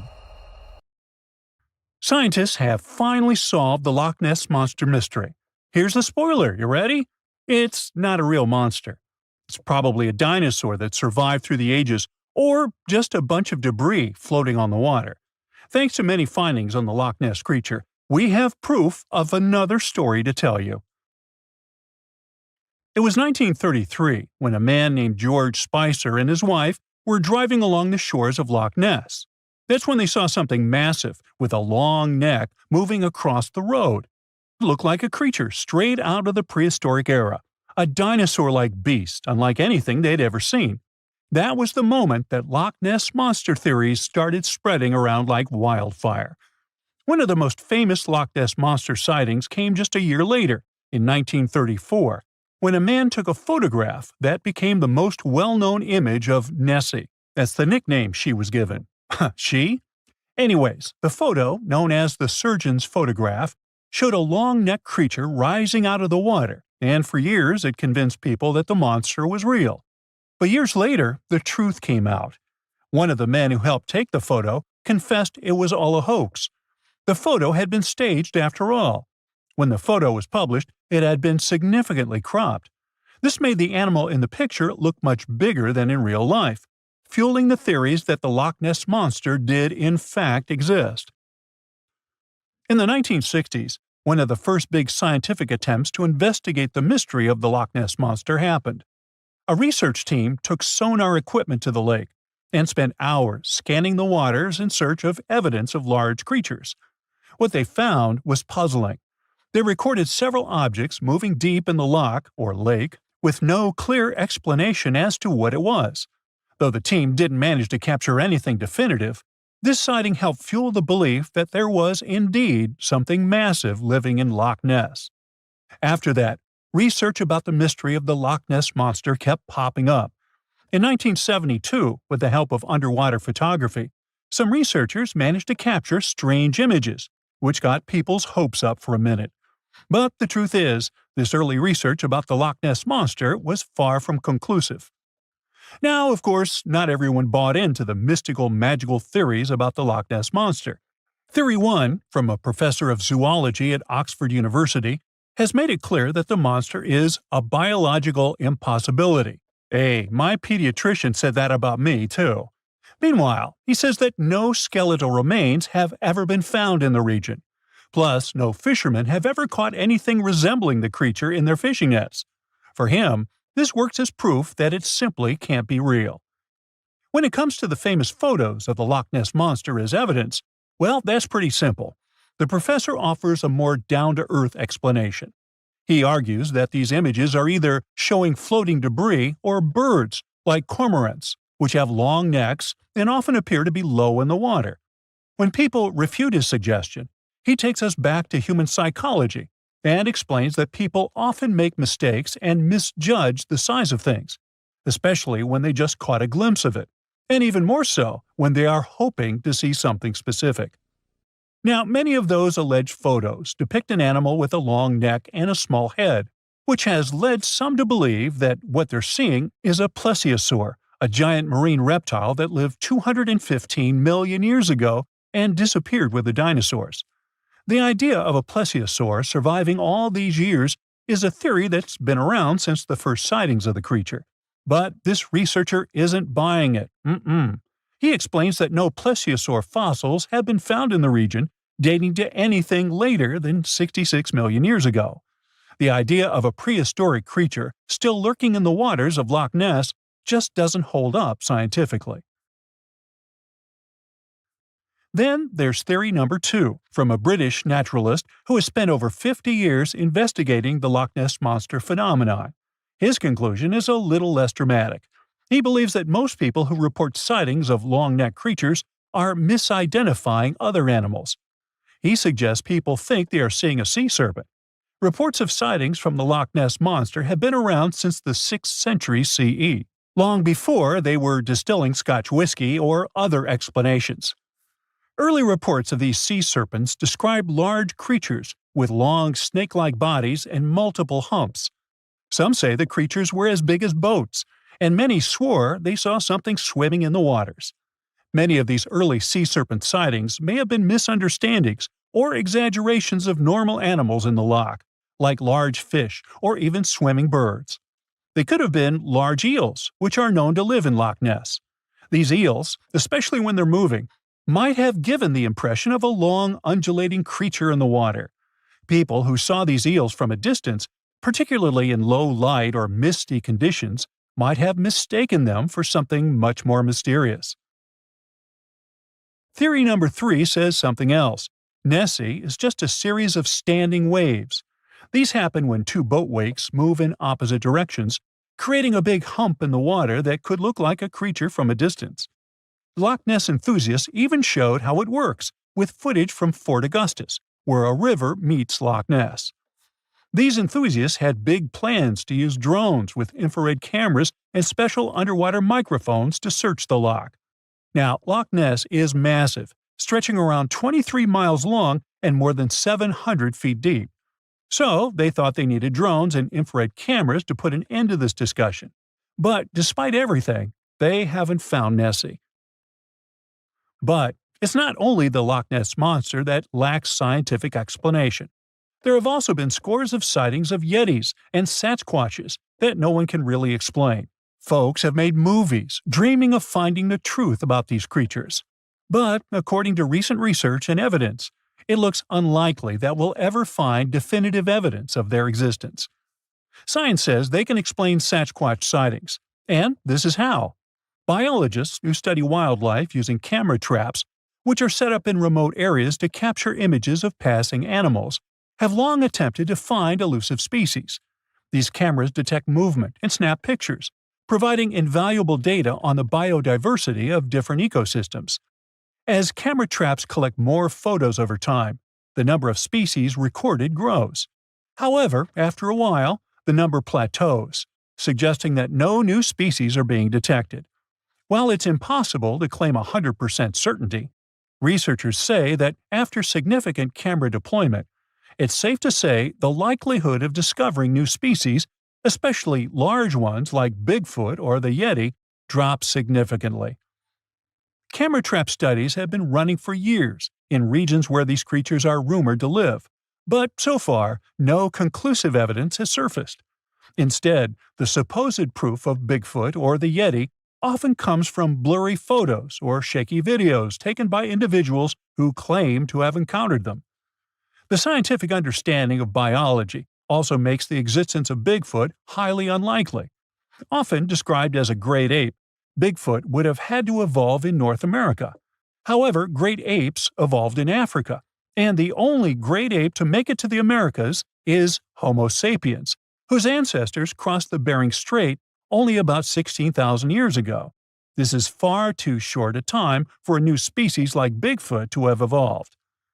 While it may be disappointing for these mysterious creature enthusiasts, the scientific evidence points firmly toward the conclusion that creatures like Bigfoot and the Yeti are more fantasy than reality. After decades of extensive scientific research, it's safe to say that yes, science has solved the mystery of the Loch Ness Monster, and it's pure fiction. So, what do you think? Why can't mermaids be real? Well, firstly, they would freeze and struggle to survive in the frigid ocean waters. Brr! You know, those skinny Disney types would turn into icicles. The truth is, the human body isn't built for prolonged aquatic adventures. I mean, come on, who wants to hang out in bone-chilling depths? Sure, there are warmer spots near the ocean surface, but if mermaids wanted to set up shop at the bottom of the deep blue, things would get frosty real quick. Water temperature drops like a pop balloon the deeper you go. So what would a cold-resistant mermaid look like? Hairy and big. Imagine a super fuzzy aquatic mammal or an extra plump mermaid rocking the underwater fashion scene.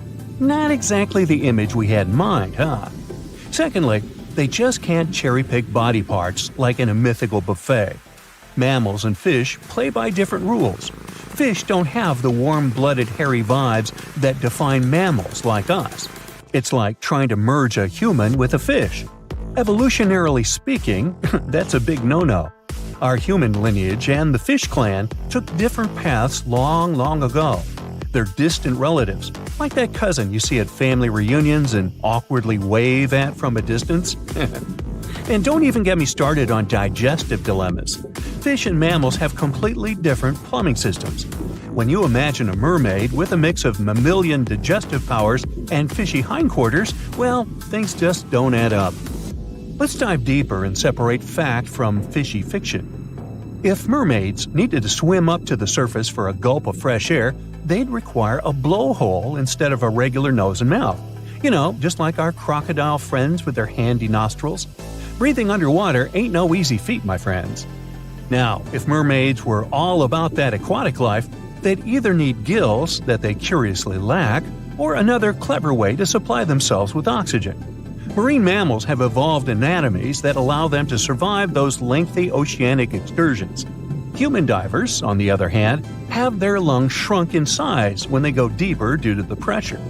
Some whale species have special rib cages to protect their lungs during such moments. Plus, they've got that fancy myoglobin stuff in their muscles and blood, which loves to cozy up with oxygen. Mermaids would need something similar in their toolkits. Now, let's not forget about those gangly human arms and fingers that serve us so well on land. Hello, pizza time. Sadly, in the water realm, they're not ideal. If mermaids had been around longer in evolutionary terms, maybe their arms would have undergone some serious makeover. If mermaids had a lengthier evolutionary history, those arms would need some adjustments, that's for sure. Unless, of course, there was a good reason for their existence. Maybe their environment would require them to be food-gathering aficionados rather than speedy swimmers. So you see, the mixture of human and marine anatomy may offer the worst of both worlds. The challenges remain even if we reverse things, with human legs at the bottom and a fish head on top. Hey, want to kiss the girl? No. Gills for easy breathing? Handy indeed. Yet, what about those exposed human parts struggling to withstand the ocean's wintry charms?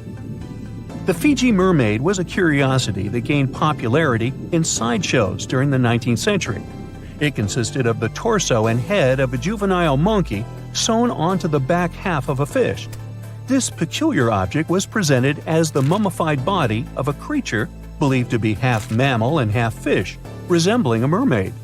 P.T. Barnum, the renowned showman, acquired the mermaid and exhibited it in his American Museum in New York in 1842.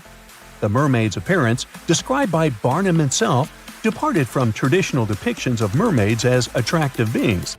Instead, it was described as an ugly, dried-up creature frozen in a painful-looking pose. It was another hoax promoted in those times. I know, this sort of breaks the spell. But if the water is going to get dangerously cold, then realistically, mermaids would spend some time fattening up. Basically, they would look like sea lions. It all comes down to the freezing temperatures of water at some point. This made me ask, what if the ideal place for these ladies was underground caves and Arctic waters? Well, let me tell you a story. Once upon a time, mermaids discovered a wondrous secret in the deep ocean depths, where sunlight could barely reach. In this realm of imagination and possibility, they stumbled upon a hidden underground springs and caves adorned with intricate coral formations. These enchanting locations held a secret that would forever change their underwater lives. As the mermaids ventured deeper into the mysterious subterranean world, they were mesmerized by the shimmering light refracting through the crystal clear water. But it wasn't just the ethereal beauty that captivated them. It was the realization that these hidden springs and caves offered more than just aesthetic charm. These subterranean water systems were connected to vast underground reservoirs, providing a bountiful source of fresh water. The mermaids reveled in the tranquility of this land. The gentle sound of trickling water soothed their spirits, while the soft glow from bioluminescent organisms illuminated their path. News of the subterranean springs and caves spread among the mermaid community, and soon these sites became cherished gathering places. Mermaids would share stories and songs, their melodious voices echoing through the caverns, creating an atmosphere of joy and enchantment. There was another place where they could live happily, the icy Arctic and Antarctic regions, where frost and snow reigned supreme. In this realm of imagination, the mermaids had evolved to thrive in the extreme cold, defying the expectations of the underwater world. Their resilience and remarkable abilities allowed them to navigate frozen environments. In these frigid waters, the mermaids revealed their wondrous adaptation to the icy domain. Their iridescent scales glistened like ice crystals, shimmering with hues of blue and silver that mirrored the frozen landscapes around them. They possessed an innate ability to regulate their body temperature, enabling them to withstand the biting cold and icy currents. To navigate through the frozen terrain, the mermaids developed special features. Their tails transformed, bearing a majestic combination of sleekness and strength, resembling the magnificent flukes of the Arctic whales. With each flick, they propelled themselves effortlessly through the dense icy waters, moving with a grace that mesmerized everyone who saw them. Within this frozen wonderland, the mermaids found solace and purpose. They became the guardians of these icy realms, nurturing delicate ecosystems hidden beneath the frost-covered surface. Okay, well, maybe the story is just one version of how reality could unfold, but we do have real-life mermaids in our world. People admire these creatures so much that they create events and communities to swim together while wearing costumes. In the UK, there is a mesmerizing mermaid who is admired by a lot of people. Her name is Hannah Caddick, also known as Mermaid Torva, and her tale showcases the vibrant colors of the local sea life. The Portland Week event is organized to raise funds for an environmental group, and Hannah, who resides on a nearby houseboat, is part of the growing community of mermaids in the UK. Like other mermaids, Hannah uses a monofin, a large single flipper that propels her through the water. These monofins can be quite expensive, with silicone tails costing over £2,000 and often being meticulously handcrafted. So, would you consider getting a tail and joining this community? Or would you prefer to be a spectator and watch them from the shore? And here's a short useful fact. Nowadays, when we hear the word siren, we often think of mermaids. But let's not forget that sirens were there to blur the line between life and the beyond and to serenade everyone with an utterly irresistible song. While plenty of water-dwelling temptresses are out there, the sirens were the real deal. They lured sailors. But mermaids aren't the same as them. Mermaids are enchanting and nice creatures. And these days, sirens are what you hear when fire trucks, ambulances, and police cars drive by on their way to help someone. Now, what gets your creative sparks going? Some people need a huge cup of Americano as soon as they wake up. Others need to read an inspiring quote or book excerpt.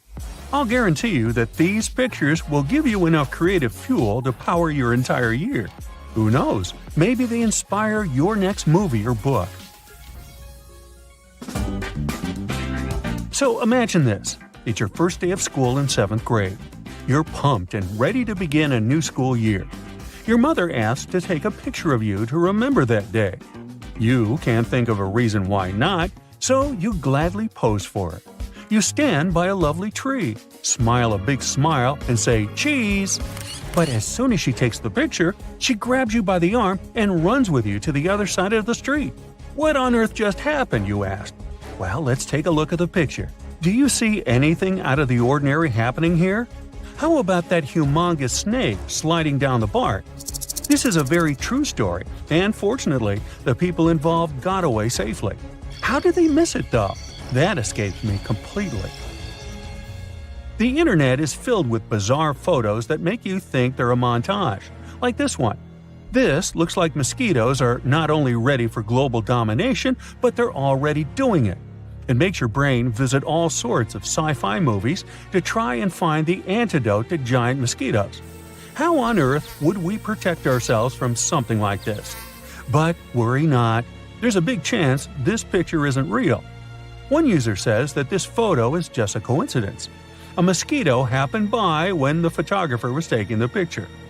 Other users say that's not how cameras work. The image would be completely blurry if the camera had focused on the mosquito. So, what's your take on this? Have you ever watched nature documentaries or marveled at a National Geographic picture book and wondered, how did a human get so close to a wild animal and live to tell the tale? Well, this is the case with these polar bear pictures. Let's get one thing straight. Polar bears might be cute, but they are dangerous meat-eating animals. They're strong, they're apex predators in their natural habitats. And I'm guessing they're not so fond of human presence. But how could these people manage to get close enough to them? I'll bet this is AI generated. The internet world loves horror stories. And maybe that's why ghost pictures rank so high up in people's interests. Are they real? Are they not? Does it even matter? This person claims to be seeing a little girl in a nightgown at the end of the corridor in their grandparents' house. Apparently, ghosts really do like grandparents' houses. I guess they just can't resist the weekly bingo nights and the constant smell of freshly baked chocolate chip cookies. I know I can't. Either way, this image looks so faint that I'd say it's probably just the silhouette of a bunch of vintage furniture put together. Oh wow, I'm sorry. It took me a while to understand what was happening there. In the first picture, I thought there was a deformed thumb next to the muffin. Only then did my eyes understand that we were looking at a glass table and a hungry cat trying to get a piece of the delicious treat. Welcome to Silent Hill. This photo was taken by someone on their way to work, and I have so many questions. Do they live in a rural area? Or was this photo the result of a morning jog in an urban park? Was he breathing okay? Because this smog looks like something out of this world. Yow! This next picture will either give you goosebumps or make you marvel at its weirdness. I'd expect nothing less than to find a real-life witch house in the middle of this forest. What's your guess? Is it real or photoshopped? You bet it's real. This forest is located next to the small town of Grafino in Poland, and it's naturally filled with trees that bend 90 degrees right at the bottom. Scientists still can't explain why the trees are the way they are. Who knows? Maybe it was a witch that made them that way. If you watched The Last of Us, I think you'd be pretty spooked by this photo. This is not only real, but it's a fungus that imitates a person's hand trying to crawl out of the ground. I mean, does art imitate life, or is it really just one giant messy blob? Where do I even start with this one? I'd say this piece was actually a prop from a Tim Burton movie that somehow got lost and ended up in your vegetable basket. It's supposed to be a yam, but it's shaped like Grinch's hand if he were white instead of green. Oh my, in my wildest dreams, I couldn't make this stuff up. If I stumbled upon this picture on the internet, I'd say it's from an animated movie, or that it was AI generated. This photo has gotten into people's minds so profoundly that National Geographic hunted down the credited photographer to prove if this was real or not. And guess what? It is real. And it's in Namibia. If this was a background to a story, what kind of story would you say it was? I'm in between a fairy tale and a forest version of Finding Nemo. Earthquakes are no joke, but it kind of looks like it might have a sense of humor. I mean, how could it be that the ground cracked exactly in the middle of the road, splitting it perfectly in half? This just sounds too science fiction-y for me. You know how they say that nothing in life happens by chance? I have to say this picture makes me profoundly wonder whether this was a natural result of rusting, or if someone spent endless hours carving the world map into a random street pole. This is what I like to call minimum effort, maximum effect. Maybe this is the work of a child that didn't understand the assignment. Or maybe it's just a lazy adult with a childlike mentality. I have to say, they nailed the horse's silhouette, and for that, they deserve a well done. Now picture this. You went out on your morning jog. It's a cold winter day, and the sun hasn't come out just yet. You decided to run an extra mile further than you normally do and run into the guardian of the forest. You're so convinced that the thing is real that you make a sprint for it as fast as your shaky legs can take it. In the end, it was just a Groot-like tree. Somewhere, there's a law that says we can't have only good days. There are the days you get home and you're going to open the door and this comes to greet you. It's a fine line between a life-threatening situation and just a really big scare. Now, when I was a kid, I loved playing pranks on people, but I would be the first one to get completely spooked when someone played a prank on me. I'm guessing the person who ran into this thing on their office wall wasn't too pleasant. But hey, maybe it's karma, right? What goes around comes straight back around. This is the type of table setting you would see if you got invited to the Addams house for afternoon tea. Creepy little hand-inspired teacups crawling everywhere.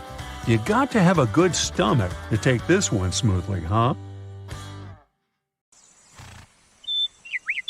On September 16th of 2023, without warning, the Earth began to hum. A low, strange vibration reverberated through the crust. This set off seismic alarms all across the globe. For 9 days straight, the planet was pulsing with this horrifying rhythm, and scientists had no idea what was going on. Meanwhile, the total disaster was happening in Greenland. It wasn't an earthquake. They knew that much. They could tell it by the rhythm. Since we all live on giant tectonic plates, they constantly move and slide on magma like icebergs on water. Sometimes as they move, they can rub against each other or collide or break.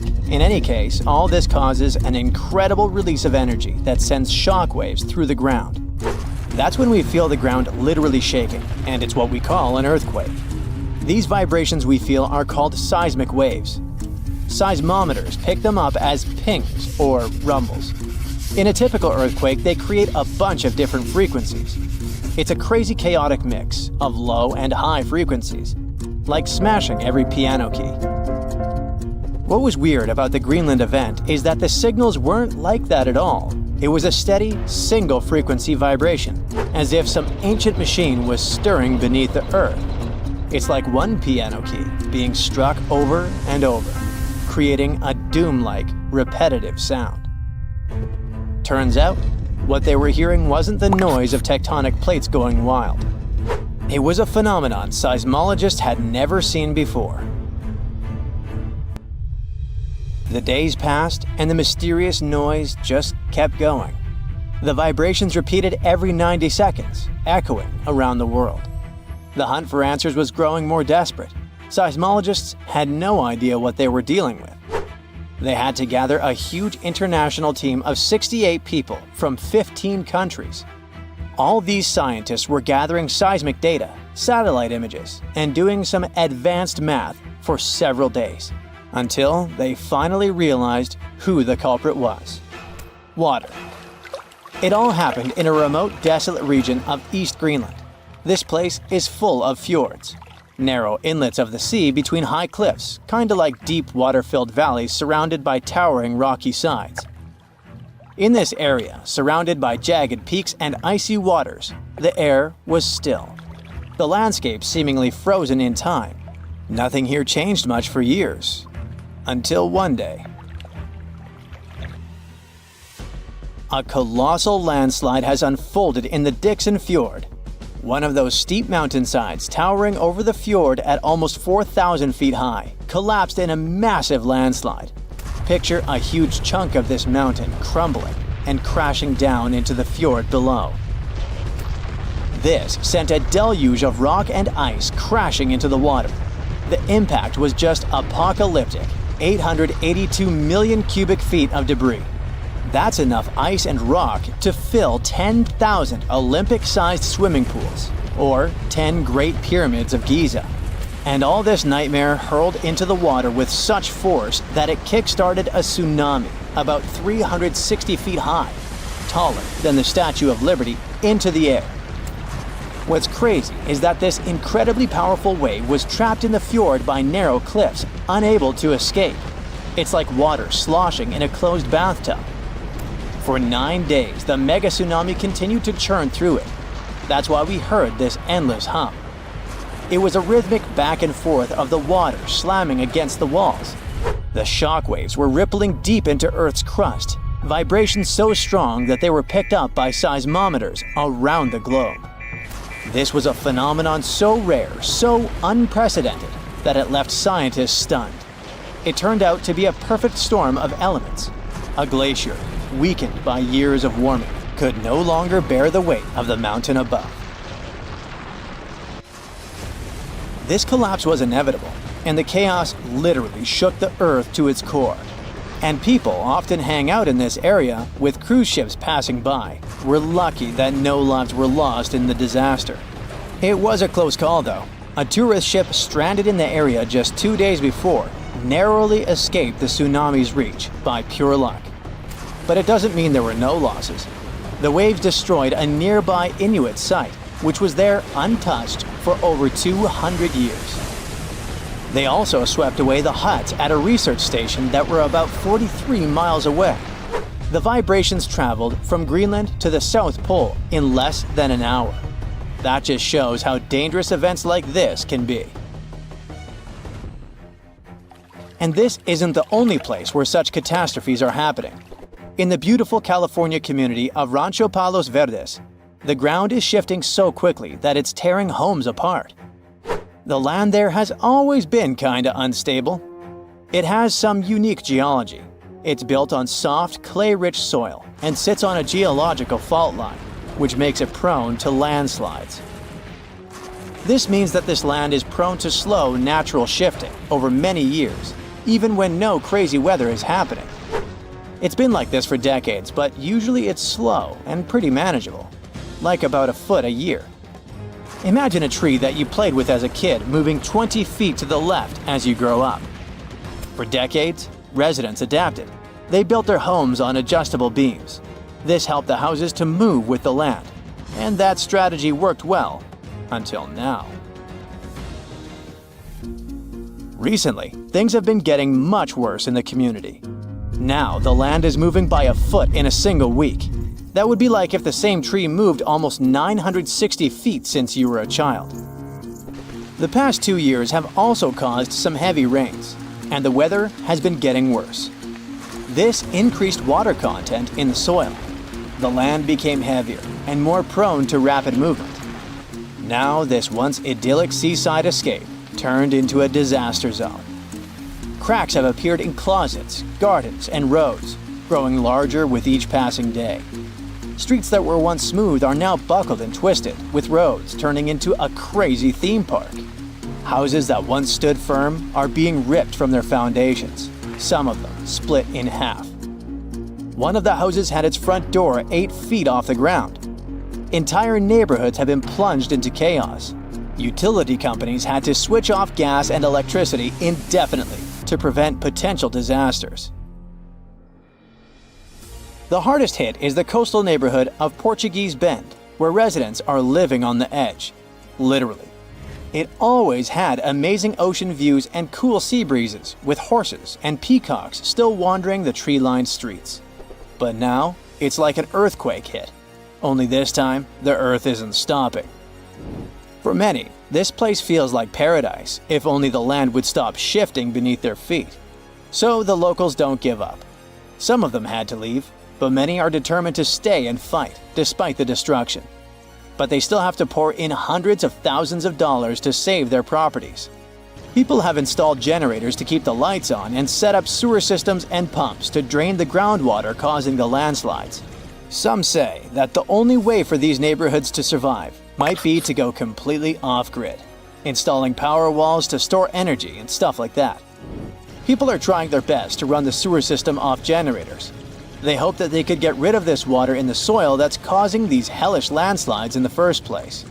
They're determined to fight, but they will need help and support from the government to fight this disaster. Landslides are actually more common across the US than many might think. And new maps and data show that tons of people in the country might be in danger. Scientists managed to create the first very detailed, very cool map that shows where these landslides might happen, county by county. It's based on a lot of data and the history of 1 million previous landslides. They say that nearly 40% of the United States is at risk of experiencing landslide activity, which could lead to some insane catastrophes in certain areas. Luckily, now both residents and engineers can keep this in mind. But all this shows how vulnerable we are to natural disasters and how we should always stay alerted. In the heart of a dense forest, a person embarks on a forest hike, delving into the hidden depths of nature's playground. But this isn't your ordinary stroll through the trees. It takes a turn towards an eerie and spine-chilling discovery. Our protagonist, with a twinkle of curiosity in his eyes, discovers a burrow hiding in the shadows. Curiosity outweighs fear, and our explorer comes up closer. It's not some random burrow. This one belongs to a fox. So what if it's the wrong move, and they should just run away? In the joyful season of spring, when nature comes alive with vibrant energy, foxes engage in their intricate dance of life. It's during this time that foxes seek solace in their underground sanctuaries. Throughout the rest of the year, when the world around them flourishes, foxes prefer to bask in the sun, finding comfort above ground, except when the weather takes a turn for the worse. It's in the most inclement conditions that they seek refuge in their burrows, shielding themselves from the elements. These burrows, known as fox earths, typically consist of only a few entrances, occasionally covered with scattered soil and debris. During winter months, industrious foxes diligently dig additional burrows in anticipation of the forthcoming spring. Sometimes, among the remnants of their subterranean journeys, lie the remains of fallen foxes, a testament to the cycle of life within these intricate underground networks. If one were to explore the vicinity of a fox earth, one would notice fresh traces of food remaining outside the burrows during the months of April to June. It's during this period, when playful fox cubs grace the earth with their presence, that remnants of their feasts can be found, a delightful sign of life unfolding. So, what do these earths look like? After all, there are other animals with dens in the forest, too. Now, let's get to the heart of the matter. Fox dens, the elusive abodes of these mischievous beings, tend to be located in areas abundant in lush greenery. You might find these creatures hiding beneath the sheltering branches of a tree, or seeking refuge beneath imposing rocks. If you stumble upon a cozy little hole that appears tailor-made for a fox, and you catch a whiff of that unmistakable aroma, accompanied by other intriguing clues like scattered bones, you've likely discovered a fox den. Alas, my curious friend, there's no foolproof recipe for where these sly foxes choose to build their dens. They possess an uncanny ability to adapt to diverse environments, be it open grasslands, dense forests, or even the unforgiving tundra. Picture this. A fox's den consists of a minimum of 4 to 5 sections. We have the grand entrance, the ever-important ramp, the main den itself, and a secret room that doubles as a food stash. Depending on the size of the pack, there might be additional rooms to accommodate the whole gang of foxes. Now imagine the grand opening to a fox's den. The entrance and the ramp form a corridor leading about 3 to 8 feet deep into the earth, connecting the outer world with the cozy haven within. But there's more. Foxes, being savvy planners, stockpile their foraged treasures in their dens. Yes, they have their own food caches, where they hide all their scrumptious finds. The number of rooms within the den may vary, adapting to the size of the pack, as these crafty creatures ensure there's enough space for giving birth and raising their adorable offspring. They might even dig extra tunnels and create additional entrances just to keep things interesting. Now let's talk about culinary affairs. Foxes are savvy gourmands who store food in large quantities, ready to weather the winter and the mating season. However, they're not extravagant hoarders.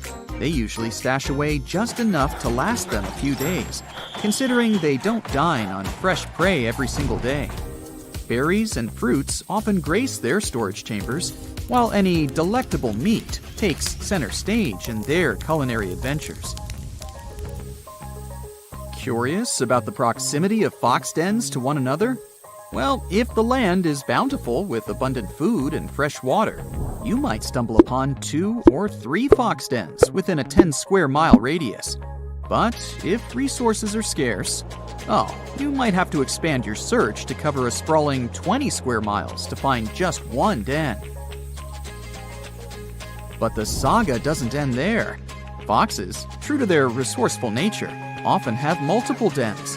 They maintain the primary den, often known as the natal den, which holds sentimental value. Additionally, they keep a backup den for some unpredictable circumstances.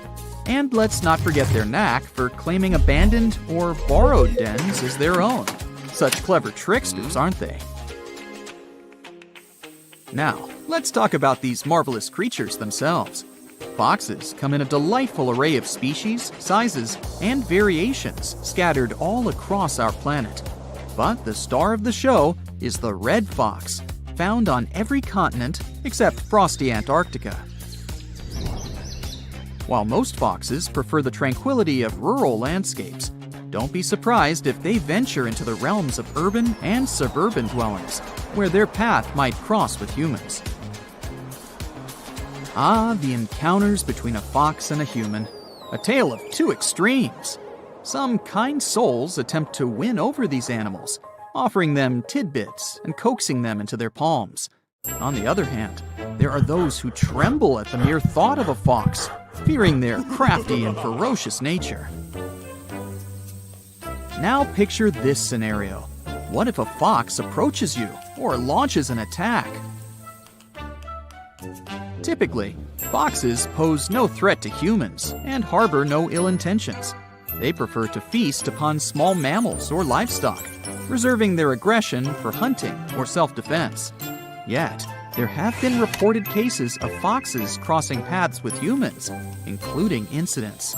Therefore, knowing what steps to take if a fox approaches or pounces on you is crucial. Foxes can indeed be domesticated, yet they remain wild at heart, and their actions can be wildly unpredictable. They might momentarily embrace their tamed side, only to snap back into their untamed instincts when feeling cornered, threatened, hungry, or simply scared. Naturally, foxes view us humans as potential threats, and it's in our best interest to reciprocate their cautious approach. Never attempt to approach a fox, even if it appears docile and friendly, as its temperament can shift within seconds, catching you off guard. Avoid sudden movements and resist the urge to inch closer, as doing so might agitate or frighten our fox friend. In most cases, when a fox spots a human nearby, it will swiftly scamper away or seek refuge in hiding. However, should you find yourself locked in a standoff with a fox, the best course of action is to take a step back and allow it the space it craves. Should a fox persist in its approach, or if you encounter several foxes nearby, my dear friend, give them a wide berth and allow them their space.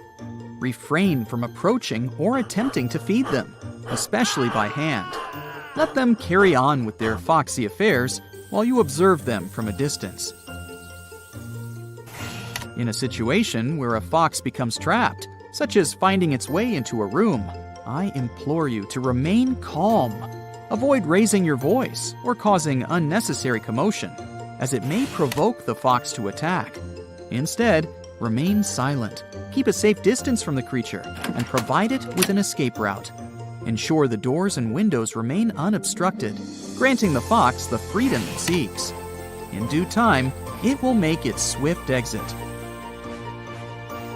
However, if fortune frowns upon you and you find yourself in the unfortunate circumstance of a fox attack, remember to stay composed. Refrain from unleashing your pets or pursuing the fox. Just allow it to retreat on its own accord. If the fox persists and refuses to back down, a simple round of applause or a few claps might startle it away. Now you can enjoy the forest.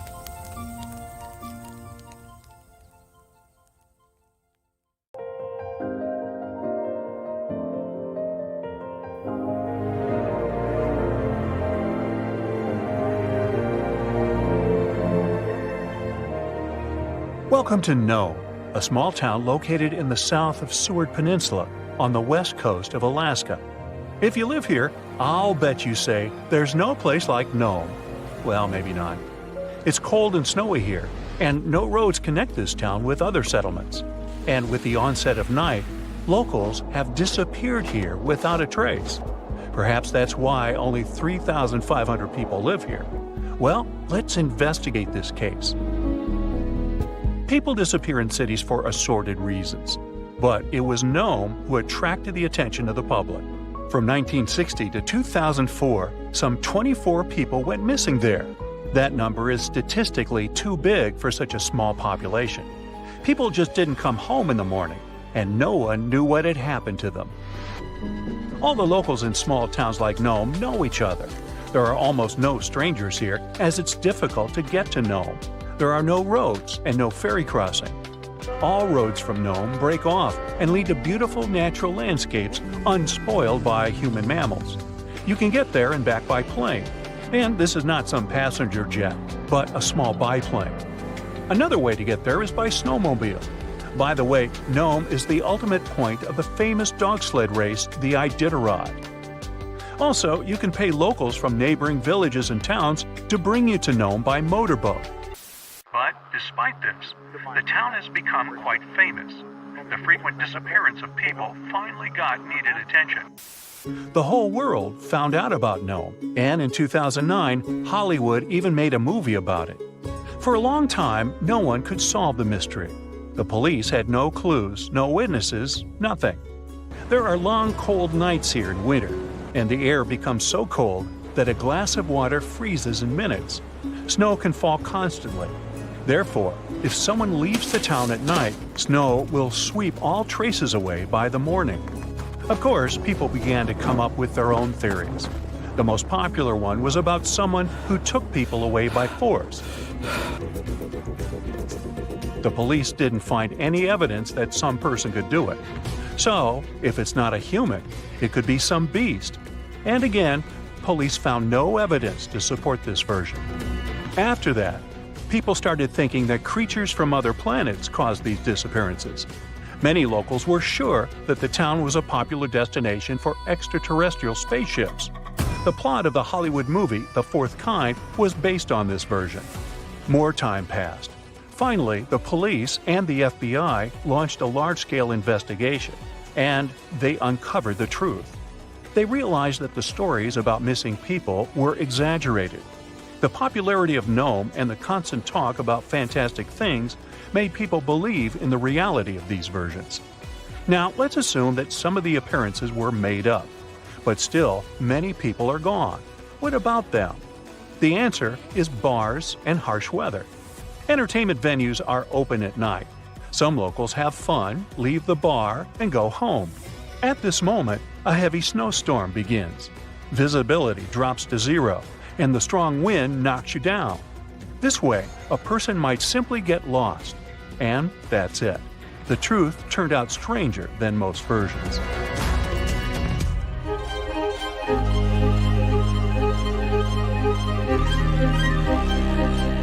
The Bermuda Triangle is a big area in the Atlantic Ocean, so the disappearance of ships and planes there seems not so surprising. But it's much creepier when it happens on a lake. Let's visit the Lake Michigan Triangle.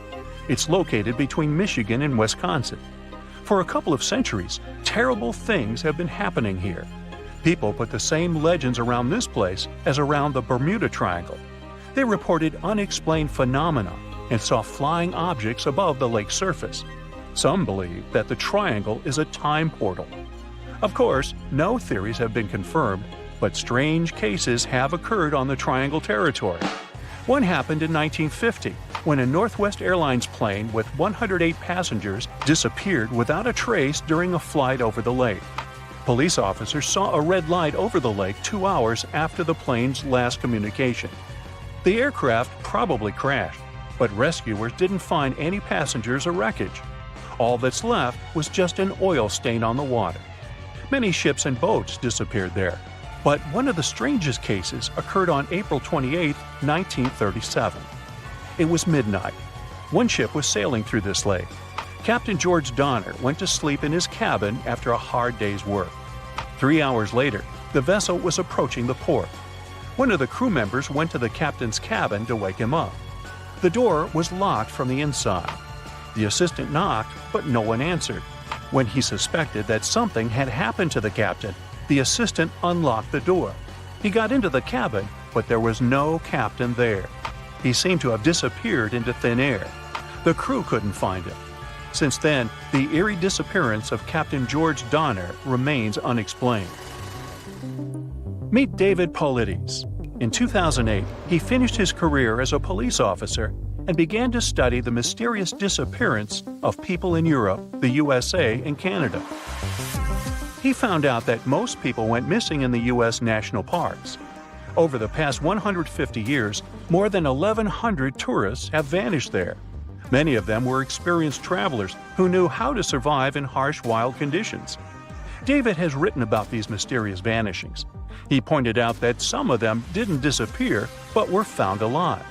They woke up somewhere in the forest and didn't remember what had happened to them. The creepy detail of all these cases is that most missing persons were young. Another detail is that many went missing before hurricanes. There are too many riddles and not enough answers in this case.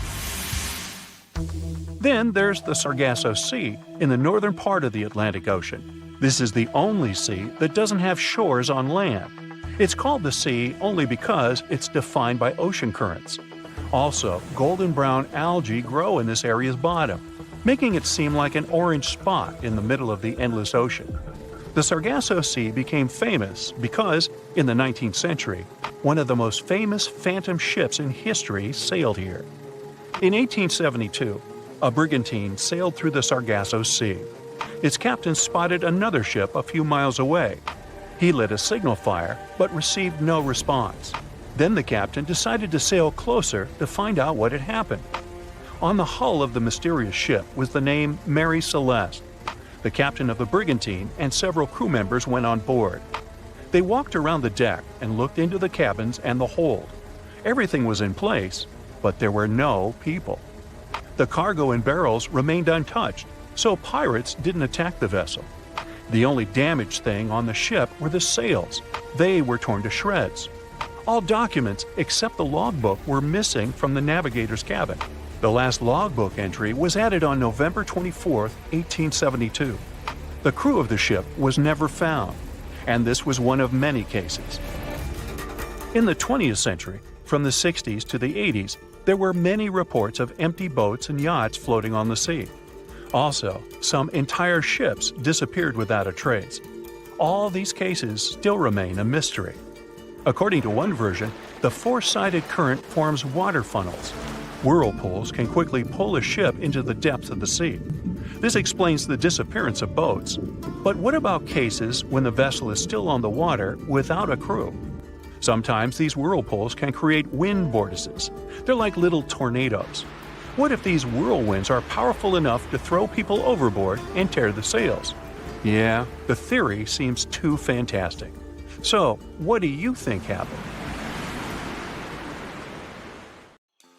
Hobbits might actually exist in real life, but these tiny people don't live in cozy, round homes built into hills like in The Lord of the Rings. They're probably on an isolated island in Indonesia, climbing mountains and hiding in dense forests. Hold up, are they even human? Well, the place we're talking about is the island of Flores, a paradise-like spot in the Indian Ocean. Today, it's famous for being home to the Komodo dragon, the largest lizard in the world. But in the past, it was also home to a very small human species, known as Homo floresiensis. In 2003, experts excavated a cave called Leong Bois and found over 100 fossils of this species. This discovery was huge because it completely challenged our understanding of human history. I mean, previously, most experts thought that Homo sapiens, aka our species, were the only ones that had managed to travel beyond the Southeast Asian mainland towards New Guinea and Australia. But if that's true, how did these ancestors get to Flores Island? Before you answer by boat, let me just say that it's very unlikely that an ancient human species could have created vessels strong and big enough to cross the ocean. Maybe they swam there or even teleported. Jokes aside, the truth is we still don't know exactly how or when Homo floresiensis ended up over there. A recent study suggests they might have descended from Homo erectus, one of the first human-like species we know of. According to this theory, they probably traveled 450 miles east from an island called Java and made it to Flores about 1 million years ago. Once living isolated in Flores, their bodies shrank over the years and they ended up becoming really short. But that's just one theory, and there isn't much solid evidence to back it up yet. What we can say for sure is that they were really short compared to modern humans. At first, we thought they'd be about 3 feet 6 inches tall. But that changed in 2016 when experts found new fossils, including a tiny arm bone and some teeth that showed they were even smaller, about 2.4 inches shorter to be exact. These hobbits also had a very small skull and a tiny brain, about 1/3 the size of ours. They had wide hips and shoulders, short legs, and big, flat feet. Overall, their bones were so small that at first, experts thought they might belong to kids. But nope. Since they had wisdom teeth, it was clear they were definitely dealing with adult skeletons. Very small adults, though. Because of their tiny and curious appearance, the media started calling this ancient species the real-life Hobbit, just like the characters created by J.R.R. Tolkien. You know, Lord of the Rings. Frodo Baggins? Anyway, why were they so small? There are two main theories. The first one, they weren't a different species at all. Some experts believe they could actually be Homo sapiens, just like you and me, but with a condition that causes the brain to develop smaller, kinda like microcephaly. However, many specialists rejected this idea because the anatomy of people with these kinds of growth conditions today doesn't really match what we see in the little people from Flores. Moving on.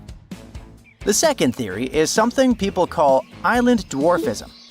Basically, when large animals live on isolated islands, they tend to get smaller because the food supply is limited.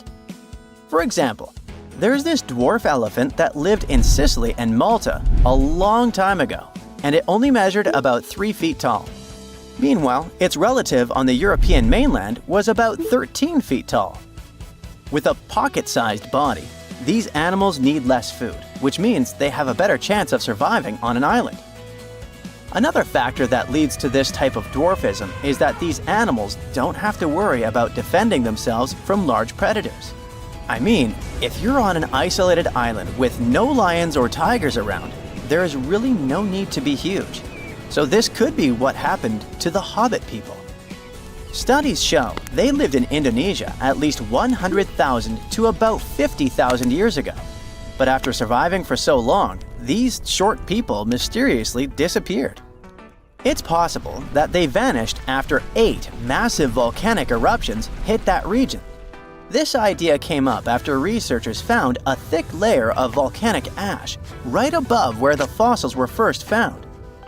Even with this evidence, no one can say for sure if the eruptions were the reason for their disappearance. And recently, an anthropologist questioned this theory by saying they might still be alive today. Wait, what? It sounds crazy, but he actually talked to dozens of local people who believe they've seen a tiny hobbit-like man in the flesh on the remote island of Flores. In fact, mysterious stories about sightings have been told long before the remains of Homo floresiensis were even discovered. So it's not like they made up these stories after hearing about the fossils. At least 30 people living there claim they've seen, with their own eyes, a creature that is halfway between an ape and a human. It had an ape-like face and was definitely smaller and hairier than a person, but it walked completely upright with both feet on the ground, just like a human. Locals call it Laihoa. But what should we call it? I mean, can this creature be our famous Homo floresiensis? Well, maybe. Anthropologist Gregory Forth has been working on the island of Flores since the 80s, and he says the locals' descriptions are strangely similar to what we imagine these ancient, short humans might have been like. You might be wondering if the Laihoa is just a legend, like a campfire story meant to scare people. And yeah, some of the descriptions definitely seem to go against basic science. Some people say that after they saw the creature, it just flew off or disappeared like magic. But the researcher points out that a lot of locals also gave very detailed physical descriptions of the creature. Sure, the details varied a bit, which is pretty normal with different people witnessing the same thing, but they didn't mention anything about the creature having crazy superpowers. Now, Forth is starting to wonder if we really are the only species of humans left on the planet. They could be, in fact, real-life hobbits. And that brings us back to a question from earlier in the video. Are they even human? Maybe yes, maybe no. It is possible that the creature spotted on the island of Flores is actually an uncontacted population of modern humans, but it could also be an unknown species of monkey. However, since there's no other evidence for either of these ideas, the best guess right now is that a creature similar to an ape man could still be out there. Okay. But if this creature shares the planet with us, how come no one's ever taken a photo of it? Well, the ape man is part of that island, just like other rare creatures like Komodo dragons. And unlike Bigfoot believers, locals probably don't go out actively searching for this creature. According to the anthropologist, they have no reason, financial, social, or otherwise, to find an ape man. And since they're mostly unaware of scientific research, or any theories saying these creatures don't exist, they don't really care about trying to prove the scientific world wrong. Forth wrapped up his research in 2018, but the anthropologist says that since then, other people have seen the strange creature walking around the island of Flores. 2 young guys from the UK went there, mostly for a snorkeling trip. But at some point, they hiked up a mountain and saw something that really looked like the ape man. So, who knows? Maybe you'll also get a chance to see the real hobbit when you visit Indonesia. Mother Nature is caring, loving, and providing, but sometimes she's also terrifying. These Reddit users have seen her dark and spooky side. They've been through the worst, and fortunately, they all lived to tell the tale. The question is, are you ready to face it and learn about her chilling, uncanny secrets? Now, imagine it's a beautiful Sunday, and you decide to do some gardening. You grab your tools and head outside, but once you start digging to plant some flowers, your hand touches something slippery, yet also sticky. And the worst part is, it's moving. You're shaking with fear, but find the courage to look at what it is. You become filled with a great relief, because fortunately, that's not a snake. It's an enormous earthworm. Well, we don't know why this Reddit user was digging the earth up, but that's exactly what they found. And if you take a look at the photo carefully, you'll notice that it's not the entire length of the worm.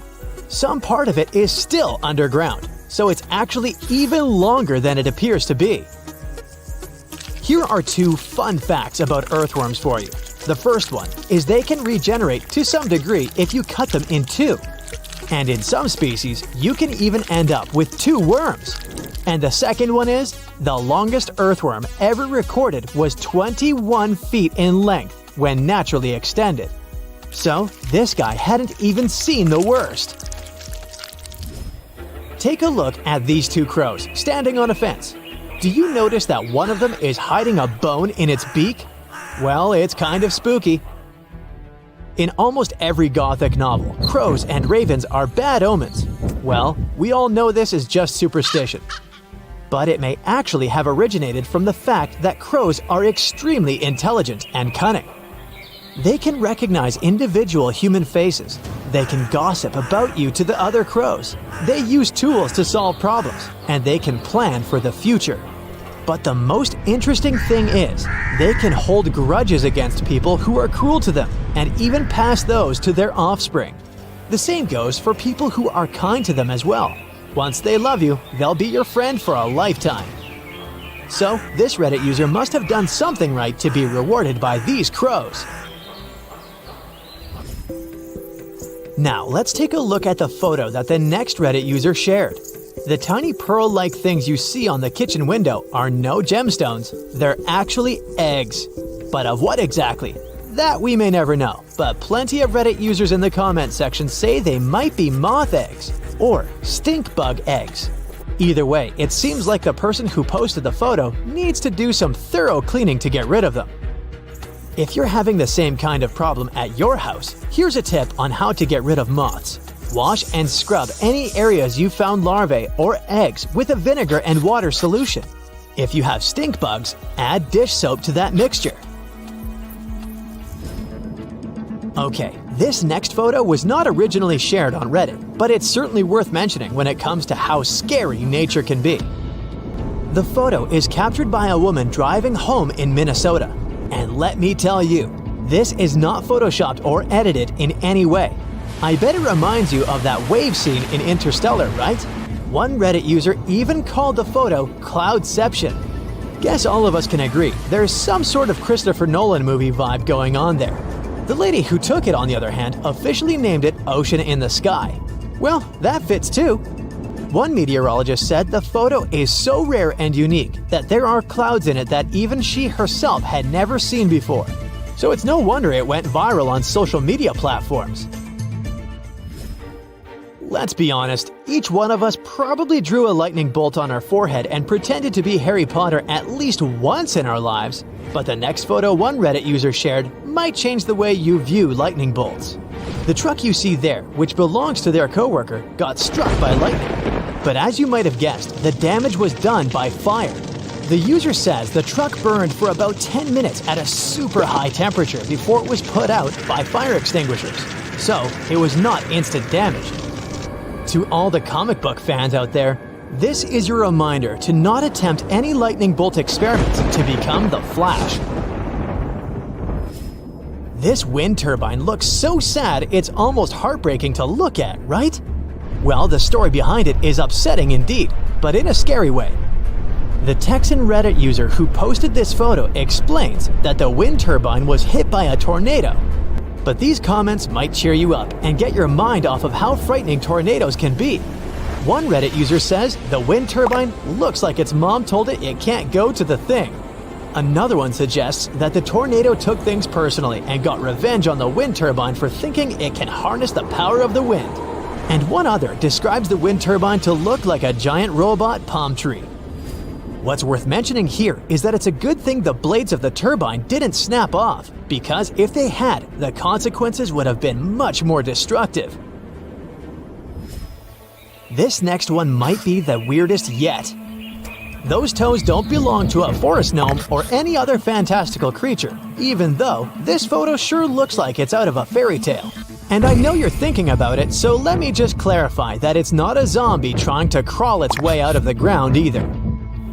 These are actually a type of fungus that is commonly known as dead man's fingers. They can generally be found in forests or any other woodland area, usually growing from the bases of rotting or injured tree stumps and decaying wood. They're fairly common in the UK, Ireland, mainland Europe, and parts of North America. The funny thing about them is the fingers vary in appearance at different stages of their life cycle, so in that manner, it's like a real human being whose body changes as they grow older. You can probably tell by the way it looks that it's very dangerous to eat one. They're very poisonous, so good thing the Reddit user who posted this photo didn't try to get a taste of it. Even Ant-Man couldn't handle this wasp. This Reddit user woke up one day only to find one monstrous wasp in their basement.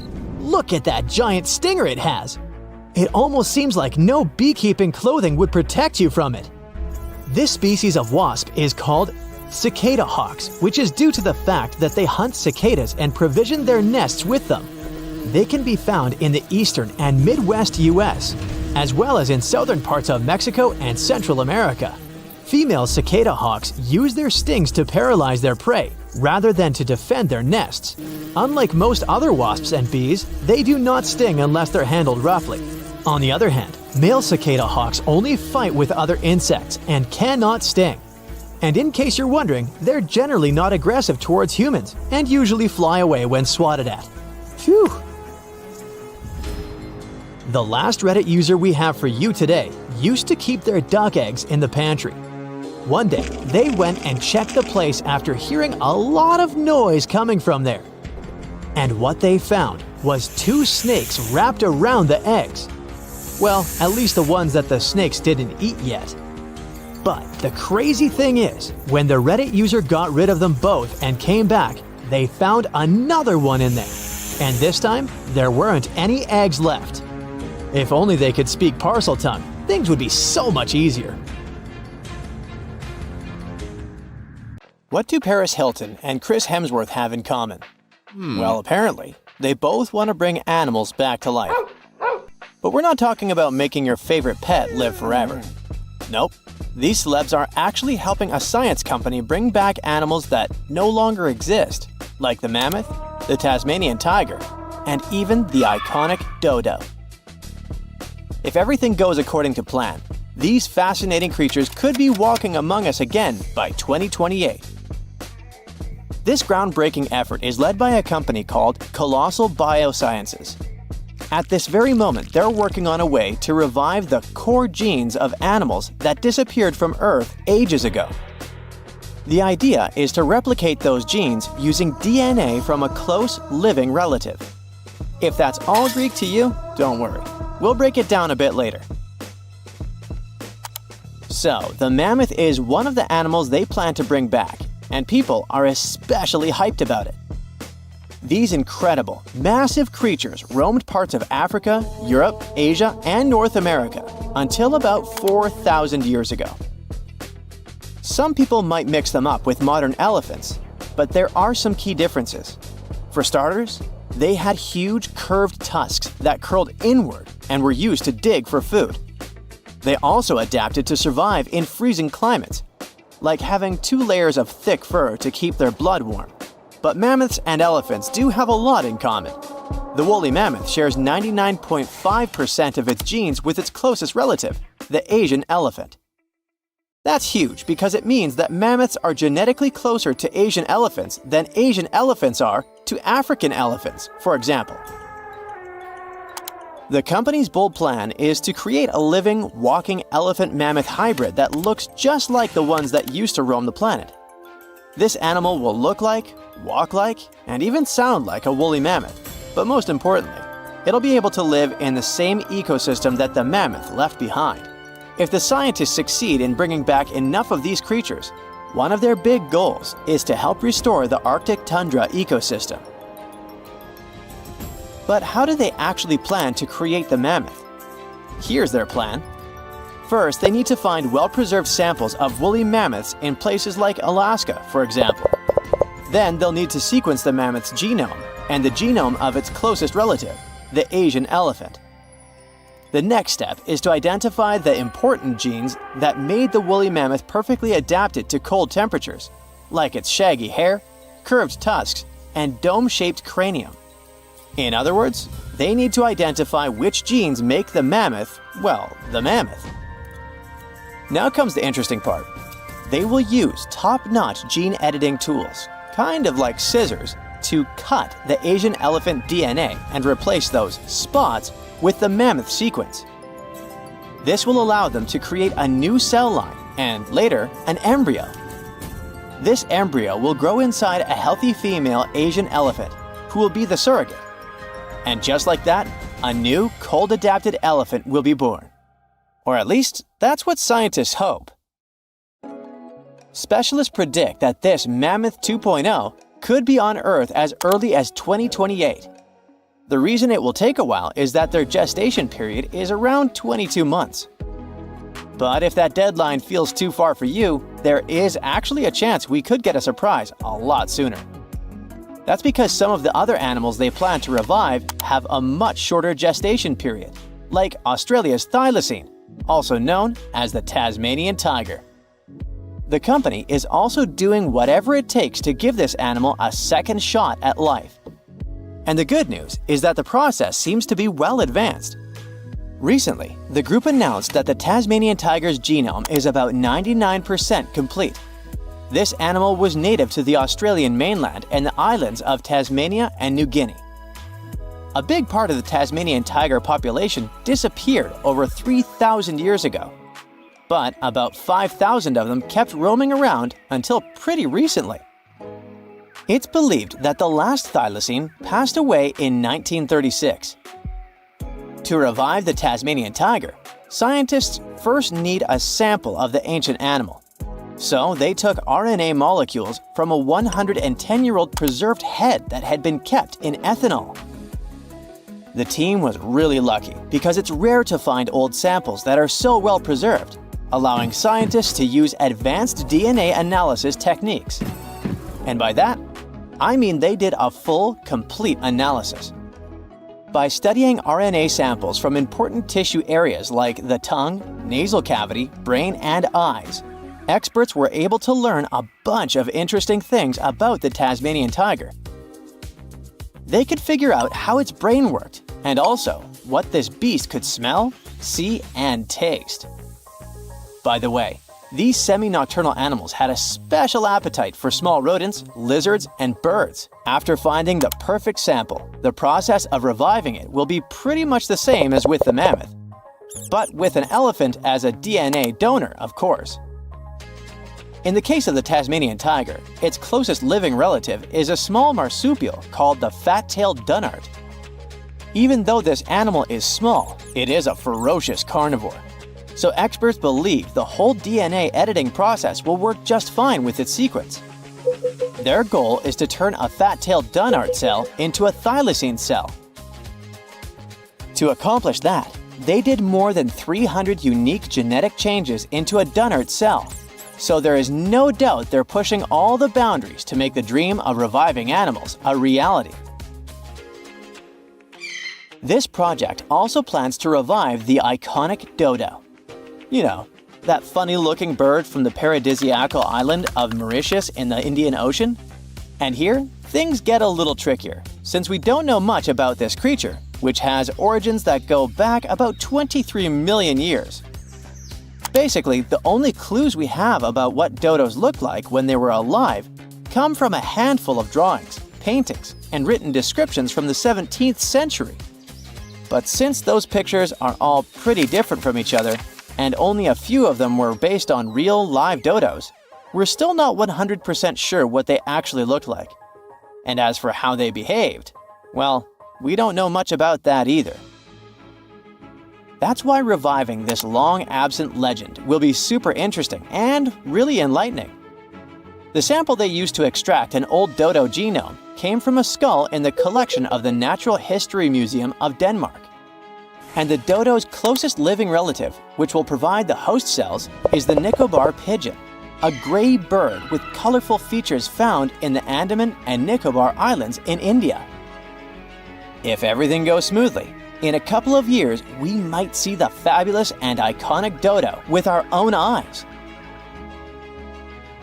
Reviving animals might sound impossible, but science and technology together can be a real game changer, not only by protecting today's animals, but also by restoring species that disappeared from the planet long ago. Actually, we've already pulled this off. A wild goat called the bucardo, also known as the Pyrenean ibex, went extinct in the year 2000. But 3 years later, scientists managed to bring it back to life, using a method pretty similar to what we've talked about in this video. It took 57 tries, but one of them finally worked, and a bucardo clone was born. Unfortunately, the animal only lived for 10 minutes. You might think that wasn't a success, but it was actually a huge step forward in the whole animal revival field. Now, specialists can only hope the project to bring back the dodo, the mammoth, and the Tasmanian tiger go a bit better.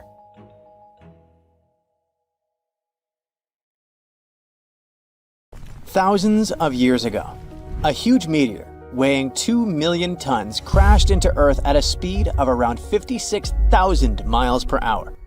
Sounds like a big deal, and it was.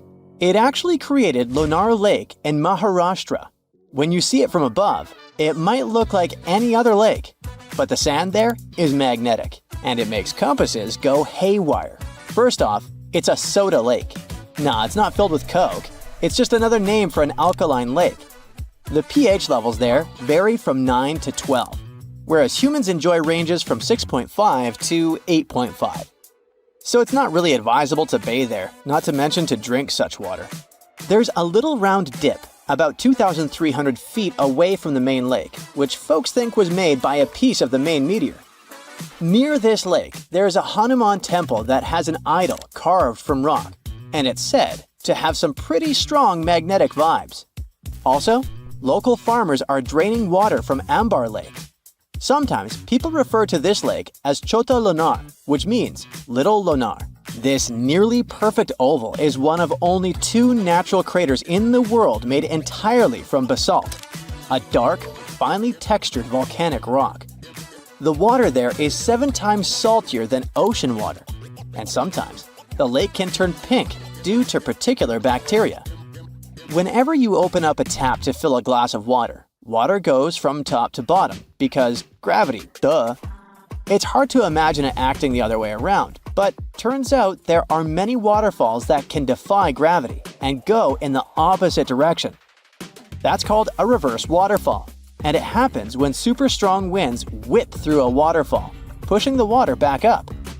It's especially common for those windy fall and winter months. You usually need winds of at least 46 miles per hour to see this cool trick in action. It's actually not as rare as one may think, and you can find these wild reverse waterfalls all over the globe, from Australia to India, Japan, the UK, and the US. In Australia, in areas like Sydney, the Central Coast, and Royal National Park, winds around 43 miles per hour have been known to turn waterfalls upside down. Yep, it's all about the wind going this fast. Please put aside all those weird myths about Australia being in the southern hemisphere, like the one about the water in the toilet flushing in the opposite direction. This is nothing but an urban myth.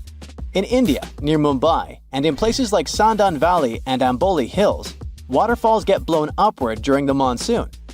And if you're ever in the Faroe Islands, you can witness this unique phenomenon happen regularly due to the region's geography and fierce winds from the North Atlantic.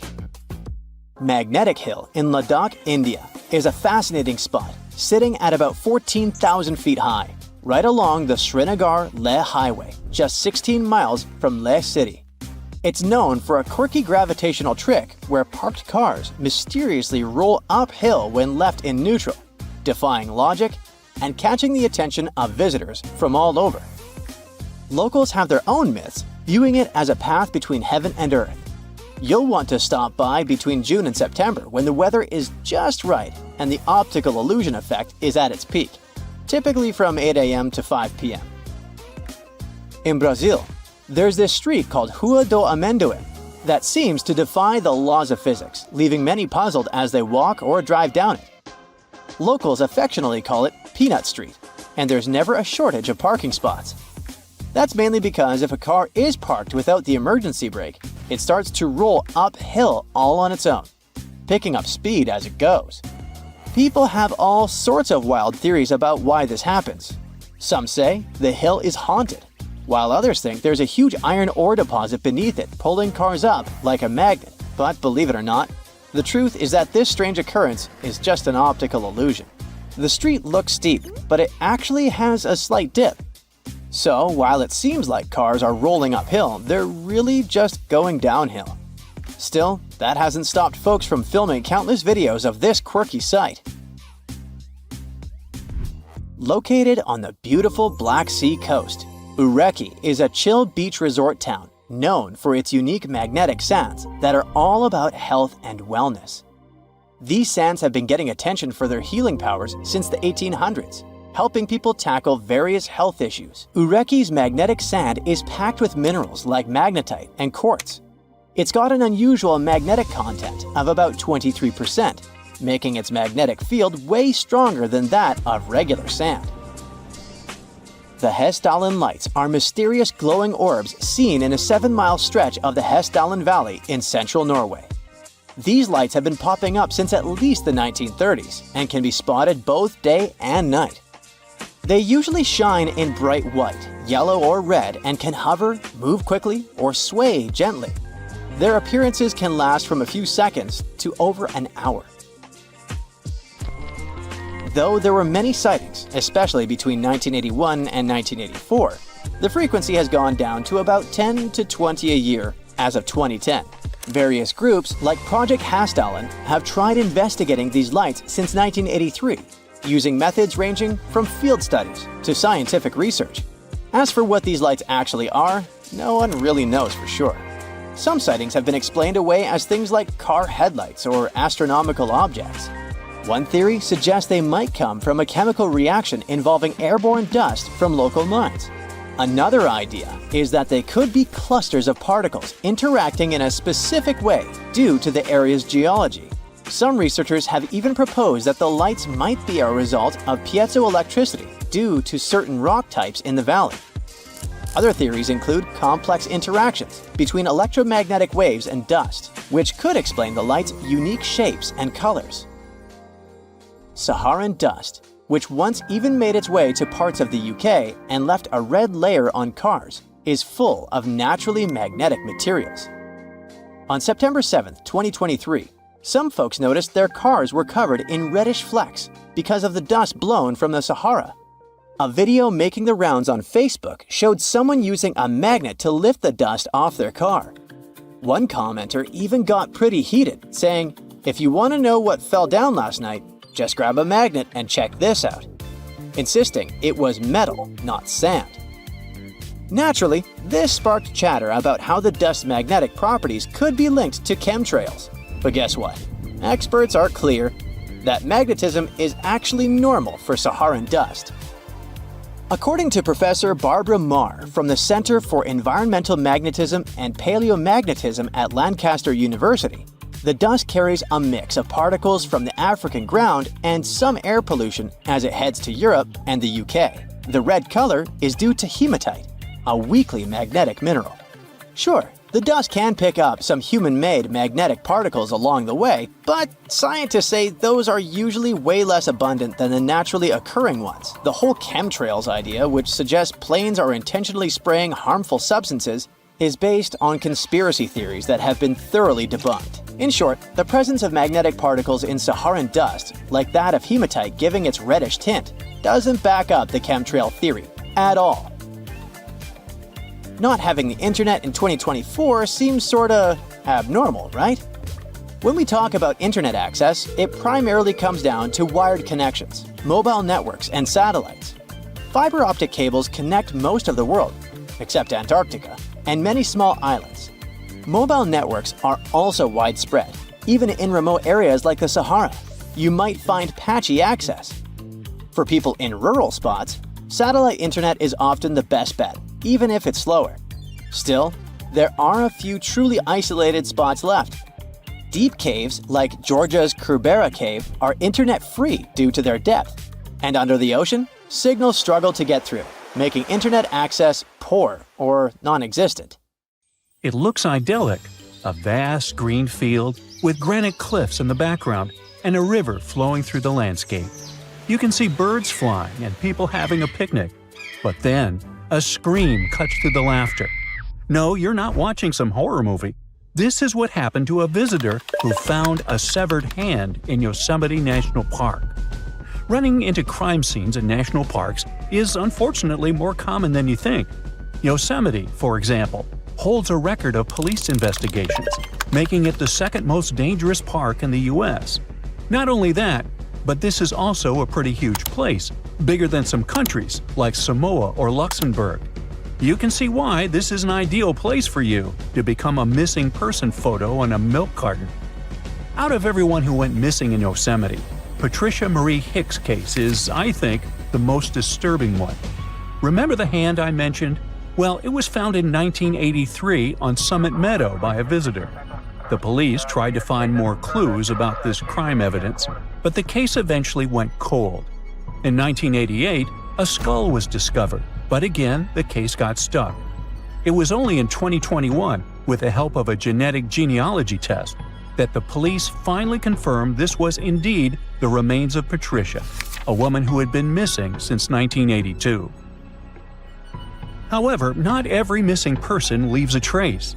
This is the case of Sandra Jensen Hughes, last seen in July 2020. Sandra was camping alone in the nearby Sierra National Forest when she crashed her vehicle.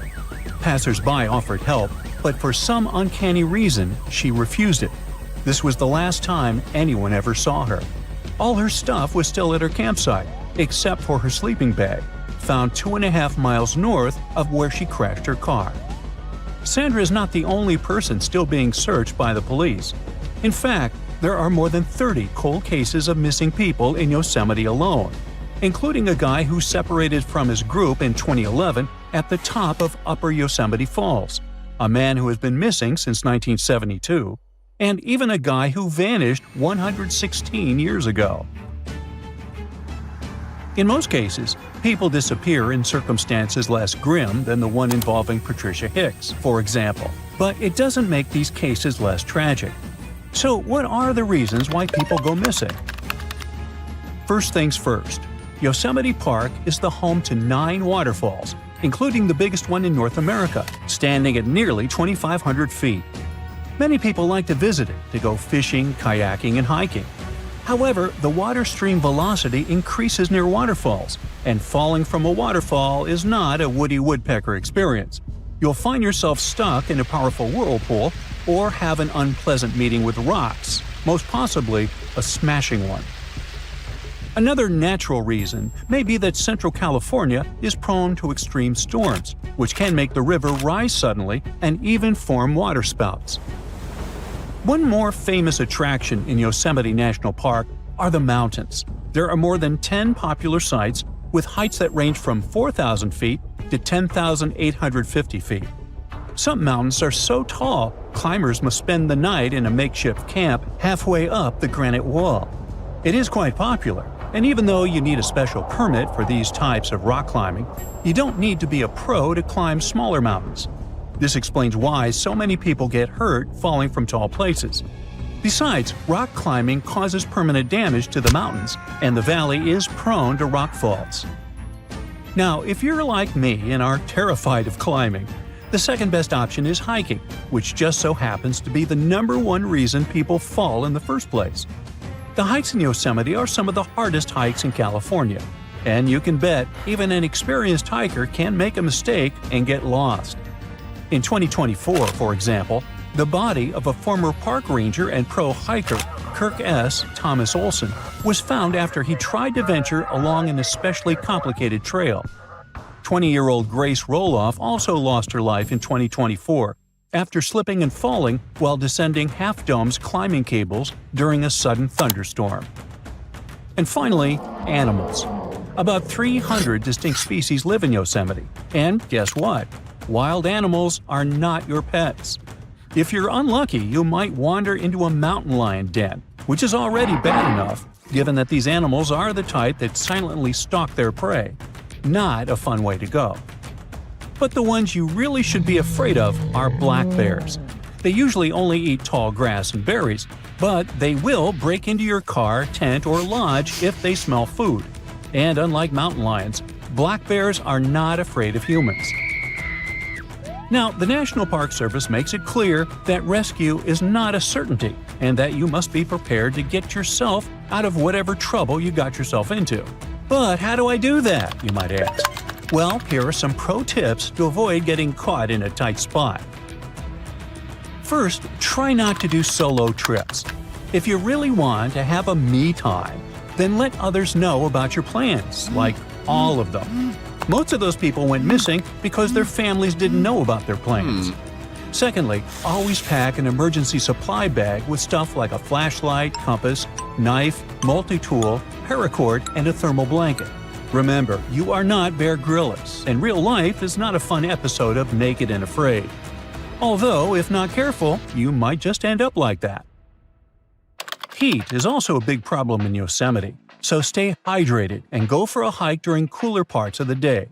Seriously, drink water. The lack of water and food can lead to disorientation, a fatal symptom if you are literally in the middle of nowhere. But I'm visiting Yosemite during the winter. Well, one more reason to keep your water and food levels up, because you burn more calories when hiking in the snow. Survival expert Jesse Krebs also recommends always bringing a whistle with you if you need to call for help, especially if you haven't planned your trip well, which is a huge mistake. Wilderness is not a place for much improv, I'm afraid. Now, when it comes to hikes, some are so steep they require a cable route to help hikers. If the cables are down for some reason, avoid these areas. And do not rely on the internet or phone services to communicate with others if you find yourself in danger, because the connection in parks is usually not particularly good. Oh, and don't feed or engage with wildlife. I know bears are friendly shaped, but unfortunately, they are not your friends. Learn how to safely store your food so wild animals don't bother your camp, and do not feed them. Fail to comply, and the park might give you a $5,000 fine. Also, be careful of where and how you drive. Car crashes are the second most common reason why people need medical assistance in national parks. So use tire chains during icy periods, wear your seatbelts, and don't go driving around like you're Dominic Toretto. And just in case I didn't stress this enough, watch out for the weather. Not just because water streams are dangerous, but also because lightning is a common occurrence in Yosemite. A lightning bolt may not strike you, but it may strike a tree, causing a fire or making it fall. A thunderstorm may trigger rock slides or make a climb slippery, like it happened to Grace Roloff. And finally, be careful with strangers, okay? Remember, stranger equals danger, etc. Well, that surely was fun, light, and not terrifying at all, right? Well, hopefully now you'll be wary of strangers, nature, and everything in between. Stay safe, be smart about it, and enjoy the park. Winds howled, snow swirled everywhere, and visibility dropped to almost zero. 17 climbers were trapped on top of Mount Everest, running out of oxygen. Did they have a chance to survive? And why would that day go down in history as the 1996 Mount Everest disaster? At the end of March that year, a team of 18 people led to the top by Rob Hall came together in Kathmandu, Nepal. The very next day, they began their 9-day-long hike along the Himalayan paths. By April 9th, they finally reached base camp, which is the starting point for climbing Mount Everest. The journey wasn't easy, and many team members got sick on the way from the altitude. At the same time, another climber, Scott Fisher, was leading his team of 19 people to base camp. When both teams arrived there, they started exercising and learned how to breathe where there wouldn't be much oxygen. On Rob's team, one climber got frostbite on some of his toes, and his throat froze, making it hard for him to talk. On Scott's team, one man had trouble breathing even while at base camp, so he had to use bottled oxygen there. Another severe problem happened with one of Scott's Sherpas. Those guys work as guides and porters for climbers in the Himalayas. They can carry loads up to 2 times as heavy as their own weight up and down the mountain. An average, physically fit adult man can carry a backpack loaded with a quarter of their body weight without a problem. So those Sherpas are really like real-life X-Men.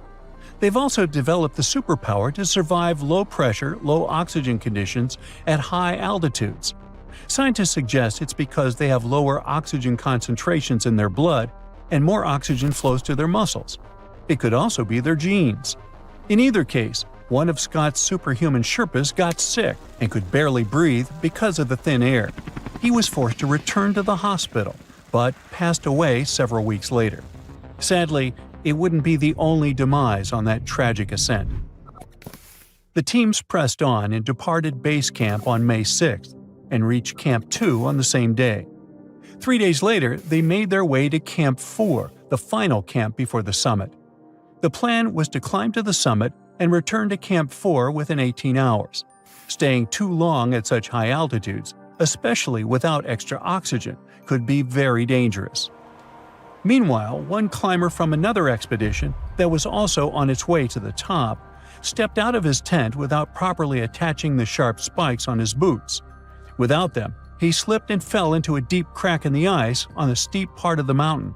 But after he was rescued, he still decided to climb down the mountain the next day and didn't survive. At that point, the teams were in the zone where there isn't enough oxygen in the air, so it's hard for the human body to survive. Some climbers from the groups met another team who were heading back down the mountain. They told them it was too dangerous to push on because of bad weather, but no one listened to the warning. At midnight on May 10th, climbers from different groups started their journey to the top. Each of them carried 2 extra oxygen tanks, but they knew the oxygen would run out by 5 p.m., so they had to climb up and get back down quickly. The Sherpas who helped set up safety ropes were delayed, so the climbers had to wait for an hour on the steep slopes. Some climbers were less experienced, which slowed the entire group down. The leader of the first group, Rob Hall, had told everyone to turn back by 1 or 2 p.m., whether they made it to the summit or not. Around 1 p.m., the first group of climbers reached the top of Mount Everest. Many climbers didn't turn around at the planned 2 p.m. deadline. Scott Fisher let his team keep going until after 3 p.m. Rob Hall and one of his climbers, Doug Hansen, didn't make it to the top until 4 p.m., far too late to start heading back safely. By then, the weather was getting worse. By 3:30 p.m., a storm began rolling in, and by 6 p.m., it had become a full blizzard. Some climbers got back to camp safely, but by 10 p.m., half of the group was still stuck in the storm. One group was stranded at 27,000 feet, just 200 feet from Camp 4. The blizzard made it impossible to see, so they decided to huddle together and wait for the storm to pass. Rob Hall and Doug Hansen were stuck near a steep, icy section called Hillary Step. Hansen collapsed, and Hall stayed with him. Hansen's body was never found. Later, Sherpas found the bodies of other climbers at different altitudes on the mountain. The disaster took 8 lives in total and injured others. It was the highest number of fatalities within 24 hours on Mount Everest. 5 years after that, the mighty Everest did everything to stop Marco Sevridi from being the first person to snowboard all the way down its summit. The route he chose for the descent didn't have enough snow, so the French mountaineer and snowboarder had to choose another one. After just 660 feet of the journey, a fastening strap on his snowboard broke because of the cold. A Sherpa helped him to repair it, and he finished the descent to 21,000 feet in 2 hours. The next year, Marco came back to repeat his success on a different slope of Everest. It was August, so it was kinda late in the season, but it didn't stop him. Marco reached the summit with 3 Sherpas on the 8th of September. He was really tired by then, and the weather was changing, so his guides told him not to go. But he didn't listen. The Sherpas lost sight of him several times. About 4,300 feet below Camp 3, the Sherpas saw a distant figure of a man who stood up and then disappeared down the mountain. No one ever found either safridi or snowboard tracks leading to his last refuge. But we might still hear about Marco, as it sometimes takes about 100 years to find traces of someone who was lost on Everest. On June 8, 1924, Andrew Sandy Irvine and George Mallory set out to do something no one had ever done before – reach the top of Mount Everest. But something went wrong, and the two men vanished in the icy heights. No one knew if they had made it to the summit before disappearing. If they had succeeded, they would have beaten the first ascent record that was set only 29 years later. In 1999, climbers found Mallory's body on the mountain. But then, for some reason, the body mysteriously disappeared. Climbers couldn't locate it with drones or cameras, even though they had the exact coordinates of the spot. It looks like someone moved it, but no one knows why. Then one day in September 2024, a team working on a National Geographic documentary spotted something unusual, a boot sticking out of the ice on a glacier far below the steep north face of Everest. The leather looked old and cracked, and the steel hobnails on the sole were from a time long ago. Inside the boot, they found a sock with a red label stitched inside. It said A.C. Irvine, confirming that these were Sandy Irvine's remains. A few days earlier, while hiking down the central Rongbuk Glacier, the team had discovered an old oxygen bottle from 1933. That bottle wasn't connected to Mallory and Irvine's climb, but it helped the team figure out where objects and bodies might fall if someone slipped down the mountain. Irvine had carried a small Kodak camera during the climb, and many believe the photos inside it might hold the answer to the biggest question: had they reached the summit before they passed away? Members of Irvine's family have offered DNA samples to confirm his identity. Currently, there are approximately 20 billion animals inhabiting our world. If everything were ideal, we would have 5 billion more animals on Earth. But many species have gone extinct, and around 44,000 species are currently endangered. The largest, most recent mass extinction event in history occurred during the dinosaur era, leading to the eradication of 75% of species on Earth. The Tulachi wallaby is a long-lost relative of today's kangaroo, but they had a hidden superpower, night vision. That's why they were mostly active at night. They were 3 feet tall and fed on grass, fruit leaves, and other plants. Wallabies lived in grassy areas near swamps and other water bodies, but not for long. By the 19th century, their numbers had gone down, bringing them to the edge of extinction. Only 14 wallabies had been left in the wild by 1920. A rescue mission was launched. They tried to capture the last 14 animals to protect them. But the situation got out of control and 10 wallabies lost their lives. The 4 remaining ones were transferred to a special facility, and in 1935, the last animal passed away. Only one picture of the Tulachi wallaby is left now. There were reports of the animal's sightings after that, but no proof was shown, and the creature was officially declared extinct in the 70s. Short-faced bears were a unique species that lived in North America, particularly Alaska. It was a massive bear, weighing around 1,500 pounds. When standing on its hind legs, it was around 12 feet tall, a whole foot taller than today's biggest beast in this family, the polar bear. This animal was different from today's bears because almost all of them are omnivores, except for polar bears. But this monster was solely carnivorous, which was the reason for their extinction. During the end of the Ice Age, many herbivores were gone, and those bears did not have enough food to survive. They were the Usain Bolt of the bear world, the fastest Bruins to have ever lived, reaching a top speed of 40 miles per hour, which is 5 miles faster than grizzlies. There are around 400 million pigeons in the world now.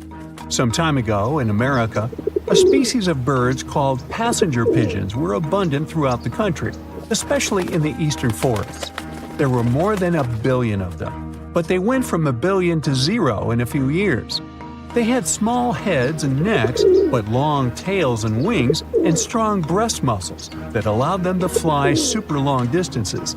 The last passenger pigeon passed away in captivity in 1914. It was named Martha.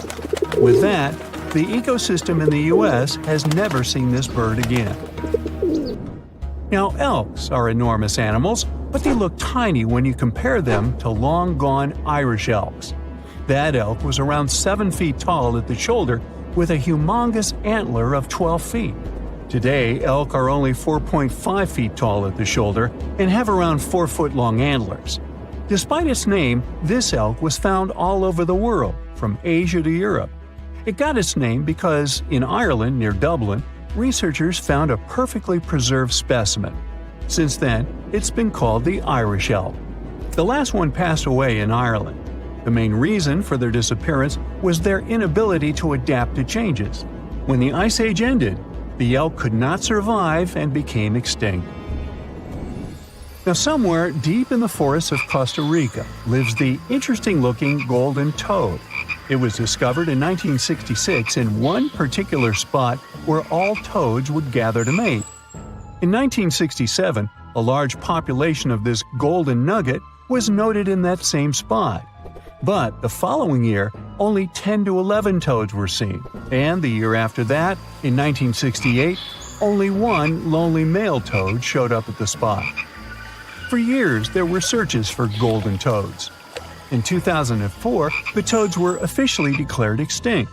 Humans were not responsible this time. The drought in the area in the 80s had a significant impact on the toads. Still, the last straw was the arrival of a new fungal species that caused the animal's skin to thicken, eventually leading to the toad passing away. This chytrid fungus is responsible for the extinction of more than 90 frog and amphibian species, becoming one of the biggest threats to their lives. Now, Canada is a very cold country, no surprise there, and nobody would expect tropical birds like parrots to live there. However, there was a parrot species that lived in America and some parts of Canada. I'm talking about the Carolina parakeet. Those were truly beautiful birds with orange-yellowish heads and green bodies. Their favorite rest spots were big trees alongside rivers. This parrot's favorite food was cocklebur seeds, which are poisonous to us, but the bird had no problem eating them. Also, they used the dangerous cockleburs as a defense mechanism. After they ingested loads of them, their meat became poisonous, and predators do not enjoy eating toxic birds. Carolina parakeets were abundant, there were millions of them. But since the Ice Age, their numbers had been gradually going down because of natural reasons, mainly temperature. By 1935, no such parakeets were left in the wild. Today's African lion had a much more prominent and notorious cousin, the Barbary lion. Those cats were mentioned in many famous old books. They were described as mean, terrifying beasts. It's believed that they were the largest lion species ever. Those big cats weighed around 600 pounds and were 9 feet from the head to tail. Unfortunately, this lion was declared extinct in the 90s due to many factors. Today, we only have one photo of this animal taken from a plane. Paradise parrots were native to Australia. They were genuinely amazing birds with captivating colors. What was unique about them was their nesting habits. They only nested in termite mounds. This parrot was always on the edge of extinction, and the reason for that is still unknown.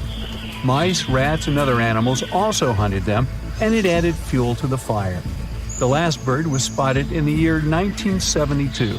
Since then, paradise parrots have only been seen in museums. The Gulf of Mexico was once home to Caribbean monk seals. This species of seals enjoyed spending time in the warm subtropical climate of the Caribbean. Most of the time, they were found near reefs and islands, foraging for food. Like most of us, they also loved sandy beaches and were usually seen in groups of 100 seals, resting before the next adventure. In the year 1886, monk seals were declared extinct. You can still see this animal in 2 museums. Both are located in the UK. As we all know, zebras have black and white stripes. But once, a zebra species had only half the body covered with brown and white stripes. The rest was just brown, and the belly was white. It was called the quagga. They lived in the southern part of Africa in grass fields and wet pastures, like today's zebras, and ate grass and other plants. The last quagga perished in 1888, but not all hope is lost. Today, extensive research is being done to bring this animal back into the wild. Australia is home to many outlandish animals, but the craziest ones are probably gastric brooding frogs. This species is not like your ordinary frog that lays eggs. They hatch their young inside their stomach and give birth by vomiting around 25 fully formed young frogs. Sometimes their stomach becomes so bloated that they have to breathe through their skin. 2 species of this frog were discovered in the northern and southern parts of Australia in the 1970s by Mike Taylor. A decade after their discovery, both species are gone. The main reason for their extinction is the chytrid fungus. Luckily for them, they're also part of a de-extinction program that's putting serious efforts into bringing them back into the wild. This invisible line divides the world into 2 parts. And most animals, fish, and birds, for some reason, can't cross it. The line is called the Wallace Line, and it runs between Australia and Asia. It has its name after Alfred Russel Wallace, a British scientist and explorer who discovered it in 1859. He traveled to Asia to explore a group of islands called the Malay Archipelago. As Wallace walked through the jungles, climbed hills, and sailed on boats, he noticed something like an invisible wall.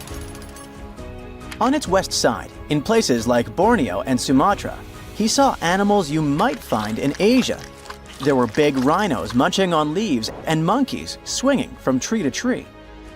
The forests were full of life, with all kinds of animals you'd expect to see in a jungle. But in places like Sulawesi and Lombok, just across the imaginary line he came up with, Wallace found animals more like the ones in Australia and colorful birds like cockatoos. The behaviors of animals differ on different sides of the Wallace Line. Some creatures are great at traveling across tough barriers like water, but others are not. For example, bats can fly across open water, but they sometimes cross the Wallace Line. On the other hand, big animals that live on land like elephants usually stay on just one side of the line. Some birds are shy and like to stay hidden in thick bushes and trees to avoid predators. They wouldn't feel safe flying over wide stretches of water with no place to hide. Plants don't stick to the Wallace Line as strictly as animals do, because they spread in their own unique ways, like with seeds carried by the wind, water, or animals. One plant genus, the eucalyptus, mostly stays on the Australian side, but one eucalyptus tree has made its way to the Philippines on the Asian side. Underwater, the Wallace Line doesn't matter as much. The area between the Wallace Line and Australia is called the Coral Triangle, and it's bursting with life. Now, after more than 150 years, scientists think they finally have an explanation of the Wallace Line mystery. They believe it all started about 35 million years ago, when Australia broke away from Antarctica and slowly moved up to crash into Asia. When this happened, the crash created a chain of islands called the Malay Archipelago between Asia and Australia. This caused extreme changes in the weather, which made the area very different and affected which animals could live there. Researchers used a computer model that looked at how more than 20,000 species of animals from both sides of the Wallace Line would have behaved millions of years ago. When Australia started to drift away from Antarctica, it opened up a huge new era of deep ocean around Antarctica. This is where the biggest ocean current on Earth, called the Antarctic Circumpolar Current, began to flow. This swirling current made the planet's climate much cooler and completely changed how animals could live in different places. But not all animals were affected in the same way. Indonesia stayed warm and rainy, which was perfect for animals from Asia. These creatures could hop from island to island like stepping stones and make their way toward Australia. But animals from Australia had a harder time.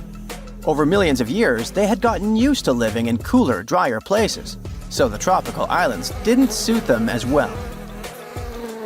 Scientists believe if we can see how animals adapted to big changes in weather patterns millions of years ago, we might be able to predict how today's animals will cope with a similar situation.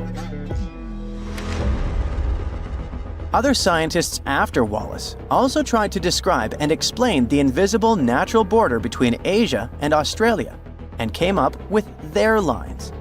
The Weber line, for example, is in a slightly different location than the Wallace line, between the Oriental and the Australasian faunal regions within Wallacea. It's a group of mainly Indonesian islands that are separated by deep water straits from the Asian and Australian continental shelves. They were never connected to the big continents by land, so animals that could swim, fly, or float across the water made it to these islands. That's why the creatures living there are so unique and come from both Asia and Australia. Weber's line is where the balance tips. If you go one way, most of the animals are from Asia. If you go the other way, most of the animals are from Australia. Another important migration event in the history of our planet happened in the Americas. Around 30 million years ago, South America became a separate landmass as tectonic plates moved and pulled it away from Antarctica and Africa. Once it was on its own, the animals living there started to evolve in unique ways and turned into creatures you couldn't find anywhere else in the world. There were animals we still see today, like opossums, giant rodents like capybaras and chinchillas, armadillos, anteaters, and sloths. Some of the animals from those times are now extinct. There were giant ground sloths, bigger than cars, roaming around. There were glyptodonts, which were like giant armadillos with super tough, bony shells. There were also huge, scary birds that couldn't fly, but could chase down their prey. Up in North America, animals could still travel to other parts of the world through the Bering Strait. So North America was full of different animals like deer, bison, horses, camels, and even mammoths and mastodons. They all lived alongside predators like big cats, wolves, and bears. About 3 million years ago, the continents of North and South America got connected by a strip of land called the Isthmus of Panama. It formed because the tectonic plates shifted again. Some major volcanic activity between 25 million years ago also contributed to the process. Animals started to move between North and South America, and this long process went down in history as the Great American Interchange. During the Ice Age, huge glaciers in the north grew and shrank over tens of thousands of years. When the glaciers were at their biggest, they held so much water that the sea levels dropped, and forests probably turned into wide grassy plains. So animals had the perfect conditions to cross over. Giant ground sloths were among the animals that went up north from South America, all the way to Alaska. One special kind even roamed the chilly tundras alongside woolly mammoths and caribou. Lots of North American predators decided to explore the South. There were cats like cougars, jaguars, and saber-toothed tigers with their giant teeth. Wolves, foxes, otters, raccoons, and bears also joined the migration. The short-faced bear could stand up to 13 feet tall and weigh as much as a small car. South America also had some funny-looking animals called sanus, or South American native ungulates. These were hoofed mammals that evolved into all kinds of weird shapes, while South America was isolated. Big animals from North America, for example, relatives of elephants with strange tusks, came to the south and became some of the largest creatures around. The ancestors of today's llamas settled in the Andes Mountains, and deer, tapirs, and peccaries thrived in the forests. Animals kept moving back and forth between the continents for thousands of years. But as the Ice Age ended, many of the bigger animals, like the giant ground sloths, couldn't adapt and disappeared. It seems North American animals were better at adapting to their new homes. You can find armadillos, porcupines, and opossums from South America in North America. But many of South America's most famous animals like jaguars, llamas, and spectacled bears left North America long ago. Scientists think South America's animals, after being isolated for millions of years, had a harder time dealing with new challenges when their ecosystems changed. Psst, run! Really? It's not safe out there. There's a saber-toothed tiger lurking around. You better be careful. What are you doing? Don't peek. Okay, just one little peek. How's this possible, you ask? That's because you're in virtual reality, of course. These cool but very dangerous-looking big cats were alive during the last ice age. What if they decided to show up at your doorstep out of nowhere? Knock knock, a saber-toothed tiger is waiting for you to buy its cookies. Meanwhile, the coelacanth, this massive-looking fish, comes from a lineage that's been around for over 300 million years. We thought they didn't exist anymore until 1938, that is, when a live coelacanth was found again. Since then, they've been roaming the waters of the east coast of Africa and the waters of Sulawesi, Indonesia. Man, I wouldn't want to go for a swim and meet one of these fellas face to face. Their jaw has an intercranial joint, which means their mouth opens up by a lot. This is so they can eat large prey, like me. Not good. They're huge, too. Imagine a fish that's as long as you're tall and weighing as much as an average human. The takahe, a flightless bird, was thought to be gone in the year 1898. They're very cute, small and multicolored, usually not taller than your knee. But picture this. You're out for a hike in the Murchison Mountains. Looking around, you spot the bird you thought was extinct. But there they are, as happy as ever, surviving and chilling. Whole colonies of takahes was indeed found just 50 years after they were pronounced extinct. Good job, tiny little birds. A singing dog. Ever heard of those? Riley does sing sometimes when he's bored or hungry, but these are real performers. New Guinea singing dogs. They've been only recently discovered again in the wild for the first time in 50 years. Still, they were never completely extinct to begin with. New Guineans made sure they were safe next to them. But in the wild, very rare and hard to catch a sight of. Look, there goes one. The New Guinea singing dogs are called so because of their famous high-pitched singing. They sometimes sing together, too. A dog choir of sorts, where they all howl together. I bet they sing better than I do in the shower. Not going far from this area, we have bats, but these ones are sort of different. You see, their ears are enormous. I guess that's why they're called the New Guinea big-eared bats. Clever. The species was found again when one of them was accidentally caught in a bat trap. Until then, I guess they were playing hide-and-seek with us, because up till 1890, they had been thought to be gone. They're still not out of the danger zone because of habitat loss. Imagine you discover a fossil of a species you thought had been extinct for a long time, yet 2 years later, a whole living group of said species is found. Well, this is exactly what happened in 1977 with the Majorcan midwife toad. It's sort of brownish in color with darker brown that makes up its skin spots. Other than that, it's just a small toad with googly eyes. The group of live toads was found close to where the fossil was, on the island of Majorca. There aren't many of them left, about 500 in fact, and as of right now, they're declared vulnerable by the International Union for Conservation of Nature. Now, are you a fan of tortoises? You will be when you take a look at this huge beauty. It's called the Ferdinanda Island Galapagos tortoise.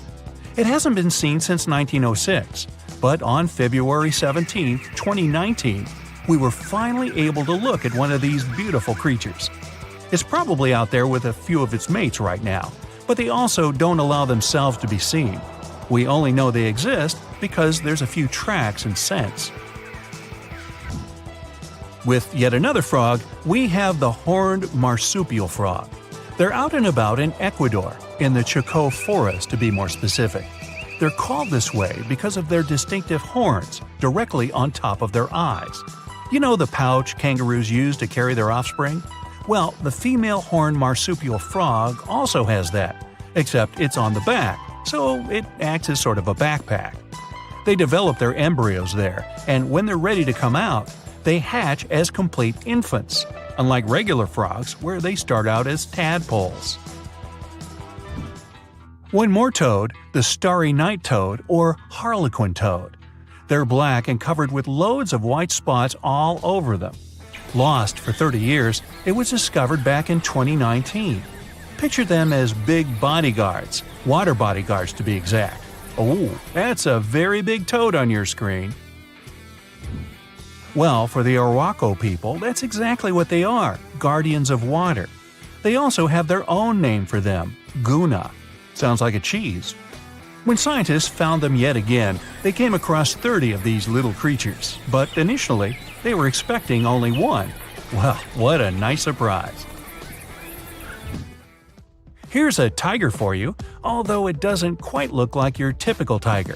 It's called the Tasmanian tiger, and it seemingly disappeared since 1936. But then, out of nowhere, people started seeing them out there in the wild just 5 years ago in 2016. They sort of resemble dogs more than tigers, or a fox maybe. Just take a look at its muzzle. Maybe even a mix of both. Then, a few others started popping up too. And if you happen to think you're seeing one right in front of you, but you're not quite sure, check if they've got stripes on their back. They're definitely out there, but still technically marked as extinct by the IUCN. Okay, picture a horse that looks straight out of a movie scene. Tiny, gorgeous fur, very well behaved. It's tiny, but it's not a pony. It's a Caspian horse. They have an interesting backstory to them. They were discovered by Louise Leyland, who got married to an aristocrat in 1957. Having moved to Tehran, Iran, she didn't quite like how the horses behaved there, so she took matters into her own hands. She took a few people with her, and off they went to the Caspian Sea mountain. And in there, they found 3 of these beautiful tiny little horses. Now, that's how the story goes. Coming up next, a possum that was found in an unexpected place. Guess where? You have 3 options to pick from: hiding in a ski resort, in the Australian outback, or in someone's apartment in the bathroom. Which one do you choose? You have 3 seconds. The right answer is a ski resort. Yes, this possum is called the mountain pygmy possum, and it's originating from Australia. So far, there are 3 different living populations of this tiny possum, but it was believed to be extinct until just 1966. There are fewer than 100 of them, so the IUCN has marked them as critically endangered. Also from Australia is the night parrot, an absolute delight to birdwatchers. Very beautiful, yet mysterious. These little fellas live in very remote areas. You can probably count on the fingers of your hand how many times these birds have been seen since they were found again in 1979. That's how rare they are. Have you ever seen a pygmy tarsier? Neither have I. It was only in 2008 that 3 of them were caught. Scientists don't really want to lose track of their movements again, so what they did was gift them with tiny little collars. This way they can live their life as happy as ever and will know they're safe. The last one I want to tell you about is the tree lobster, but as the name might mistakenly tell you, they're not really lobsters. They're just big black bugs with huge legs.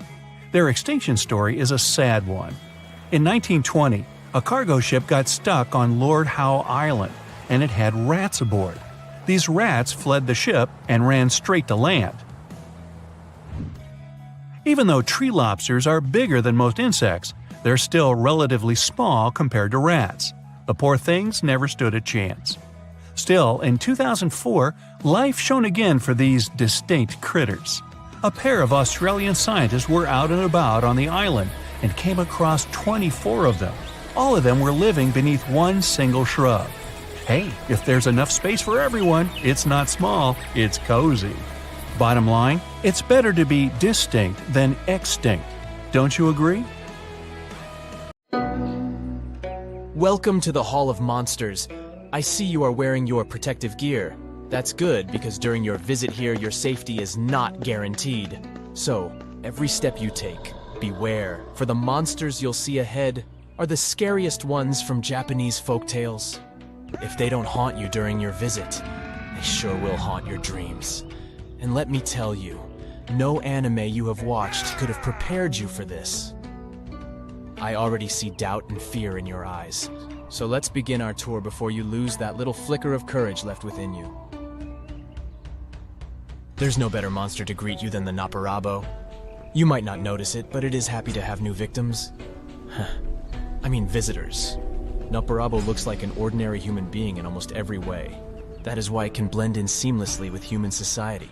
But things will quickly get uncanny once you meet face to face with it. You see, it has no face at all. Its head is like a blank orb. But here's the thing. Naparabo is quite harmless. It only frightens people. That's it. In legends and stories, it usually does that by impersonating someone familiar to its potential victims. And once it has their attention, it causes its features to disappear. Almost as if erasing a pencil drawing. What is left is a blank, smooth sheet of skin with no eyes, nose, or mouth. So, as you might have imagined, its true identity and what it really looks like is unknown. One of the stories in which Naparabo appears is about a lazy fisherman. Despite his wife's warnings, he goes fishing from a sacred imperial koi pond. On his way there, he meets another fisherman who also warns him not to go there. Still, he ignores him. Once he arrives at the pond, a beautiful young woman begs him not to fish there. But he doesn't listen to her either. That is when she wipes off her face. When the fisherman runs home to hide with fear, his wife confronts him and criticizes him for his wrongdoing. Plot twist, only to wipe her face as well. Speaking of fish and ponds, let's move on to Cup Fa. Don't fall for their rather funny and mascot-like appearance. Cup Fa is a dangerous monster you wouldn't want to cross paths with. These creatures, which are often depicted as humanoid turtles, live in and around water bodies such as lakes, ponds, or rivers. Cup Fas are generally the size of a human child, yet they are physically stronger than a grown man. Their skin color can vary from different shades of green to bright red and even blue. In addition, they can either be slimy or covered in scales. As unique as each Cup Fa can be, they all have a turtle shell on their back and a mouth resembling a beak. Their arms and legs are webbed between the toes and fingers, but the most characteristic part of their appearance is the bowl-like objects that lie on top of their skulls. This is considered to be the source of Cup Fa's power and life force, and must be kept filled with water at all times. If this water spills or the bowl is damaged in any way, a Cup Fa can become incredibly weakened and will be unable to move. Cup Fas are known to cause mischief. Although they can befriend humans, you should always approach one with caution, because they might try to lure you into the water to feed on you. However, there's also a chance they might challenge you to a sumo wrestling match. Just know that they are really good at it before accepting this challenge. Yet again, if you do find yourself in a match, here's a pro tip. Find a way to trick the Cup Fa into bowing so low that the water in its dish spills out. And hey, if you refill that water later, you can bring the creature under your command. Take a look at this lady here. She seems to be sleeping peacefully, right? Well, look again. There's something strange going on with her neck. Rokurokubi might appear as an ordinary woman by day, but when it's nighttime and her body is asleep, her neck stretches to incredible lengths and roams around freely. Although Rokurokubi is no less creepy than the other creatures, there is something that makes her different. It is that, unlike others, she is actually not born as a monster. She used to be a human being just like us, but she was transformed by a curse resulting from some evil action or misdeed. But the story gets sadder, because the mentioned misdeed doesn't necessarily have to be her own doing. In many cases, it is either Rokurokubi's husband or father who actually committed evil actions. But she's the one paying the price because the curse only affects women. If you think Rokurokubi cannot be that harmful or scary with that heartbreaking backstory, then you're right. Her head might attack small animals sometimes, or she might cause mischief by scaring nearby people. But that's mostly it. What she loves to do in her night travels, however, is to lick up lamp oil with her long tongue. Well, who are we to judge someone's favorite food? Nukakubi is Rokurokubi's much scarier sister. She is like an advanced version of her. sort of like an upgraded Pokemon. While Rokurokubi's head is always attached to her body, Nukakubi's head can come off from the neck and float around far and away from her body. The worst part is, though, she can get bloodthirsty sometimes, and that's when her detached head will start preying on humans to quench that thirst. However, she is not invincible.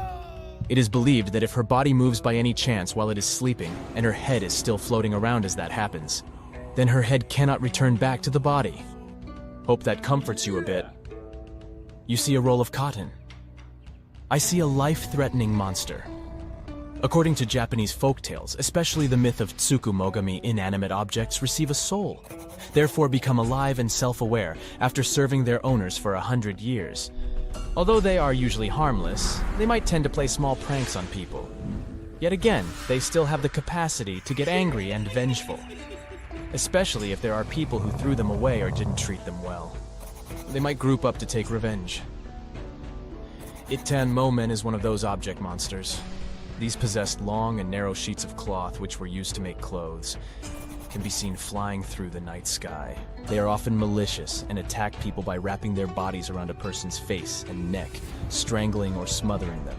In some tales, it is said that wrapped cloths would spin around and quickly come flying to wrap themselves around people and take them away to the skies.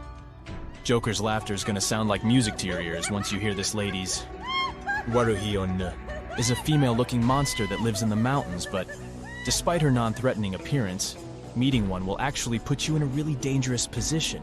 She will smile and start laughing at you, and once she does, you'll realize that her laughter is somewhat toxic and infectious. It will cause you to start laughing along too, but even if she leaves, you will continue laughing after her until you are out of breath and unable to stand. Even if you were strong enough to resist laughing along with her, you would still not be safe. You see, merely hearing her laughter, no matter how far away she cackles, is enough to put you in a stupor. You'll be haunted by that annoying and ear-piercing sound wherever you go, for the rest of your life. However, it's not like anybody who travels through the mountains will meet her. There is one way to avoid this laughing curse altogether. You see, she appears to people only on the 1st, 9th, and 17th day of each month. So, plan your travels accordingly. Imagine you receive a doll as a gift, and since that day, weird things started happening, like hearing children crying and seeing objects fall for no reason. This was a typical day for one family from Florida. Dolls are creepy in general because they lack emotions. At least, that's what scientists say. If you've ever had one, you might know that feeling as if the doll is watching you. Luckily, usually nothing more happens. But this was not the case with Robert the doll. This story started in the third most haunted city in the US, Key West, Florida. There are so many haunted houses in that place that seeing ghosts is normal for the residents. I don't know if this is true, but I would not want to live there to find out. And still, all those ghosts are no match for Robert the doll. A boy named Robert Eugene Otto received a doll as a gift from his grandfather. The doll was made in Germany in 1904 by a company producing expensive and weird toys. All their dolls gave off a creepy vibe when you looked at them. The boy loved the doll, and they became inseparable. Their connection was so strong that Robert gave up his first name and gave it to the doll. Since then, the boy has been called Otto by his last name. Otto did everything with the doll. It was truly his best friend.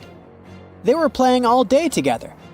The doll was as big as a child, so Otto gave his favorite sailor outfit to Robert.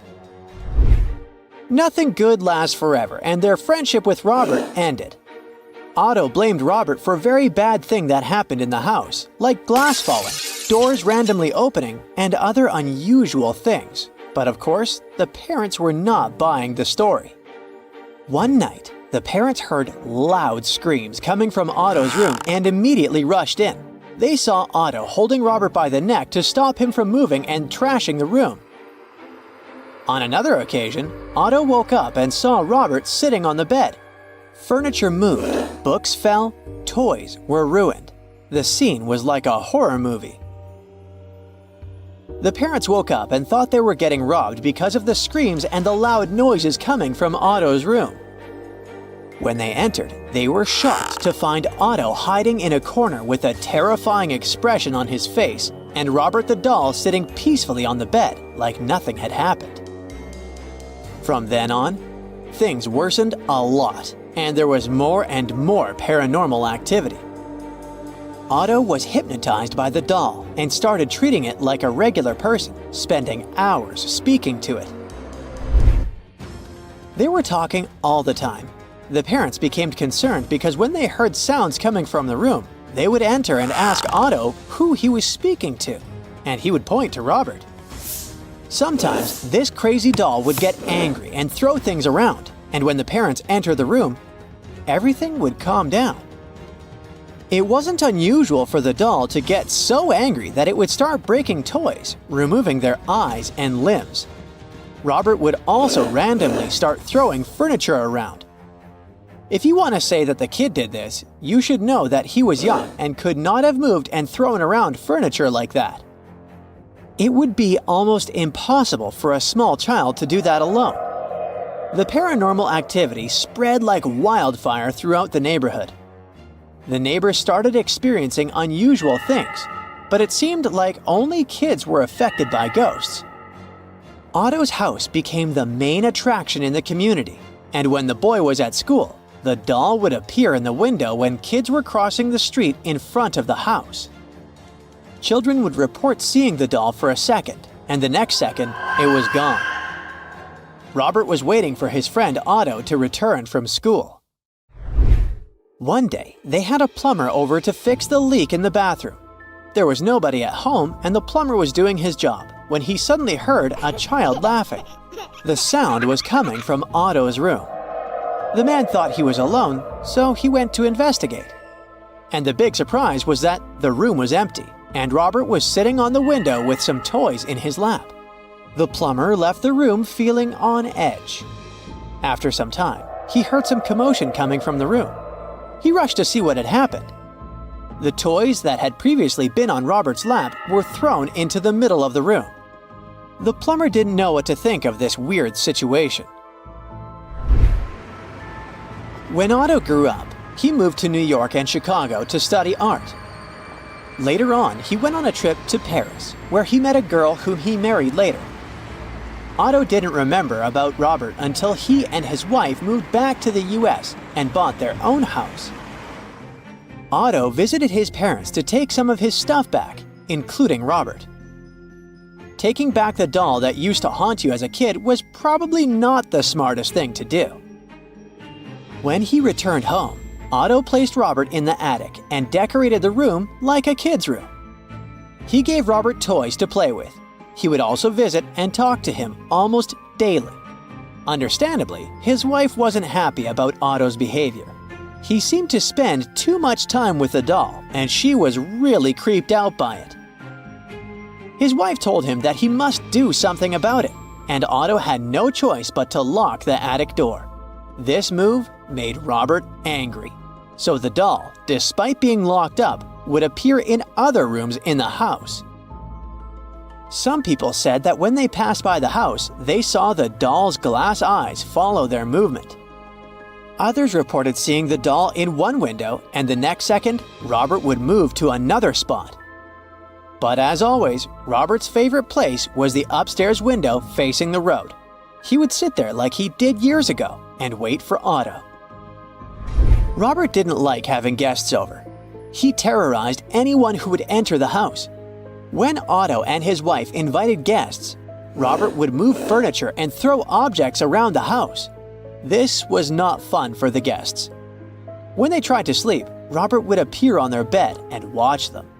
When all this happened, Robert was still locked up, but somehow, he could teleport around the house like a ghost. You might think that once Otto was gone, Robert stopped his paranormal behavior. But you could not be more wrong. Otto passed away in 1974, and Robert's curse continued. They say Robert will appear on your bed if you don't subscribe and like this video in the next 5 seconds. Calm down, this is just a joke. But if you like this video, give us a thumbs up and subscribe. Robert stayed in the house after Otto's passing. The house was bought by some woman who kept the doll for 20 years and had plenty of time to figure out that the doll was haunted. So, she did something that Otto had to do a long time ago. She gave the doll to a museum and warned the staff about the doll. They laughed and placed the doll on a stand, but soon they found out that the doll was indeed haunted, and they had to lock it in a glass cage. Robert is still there, and people who have visited him have reported some strange activity.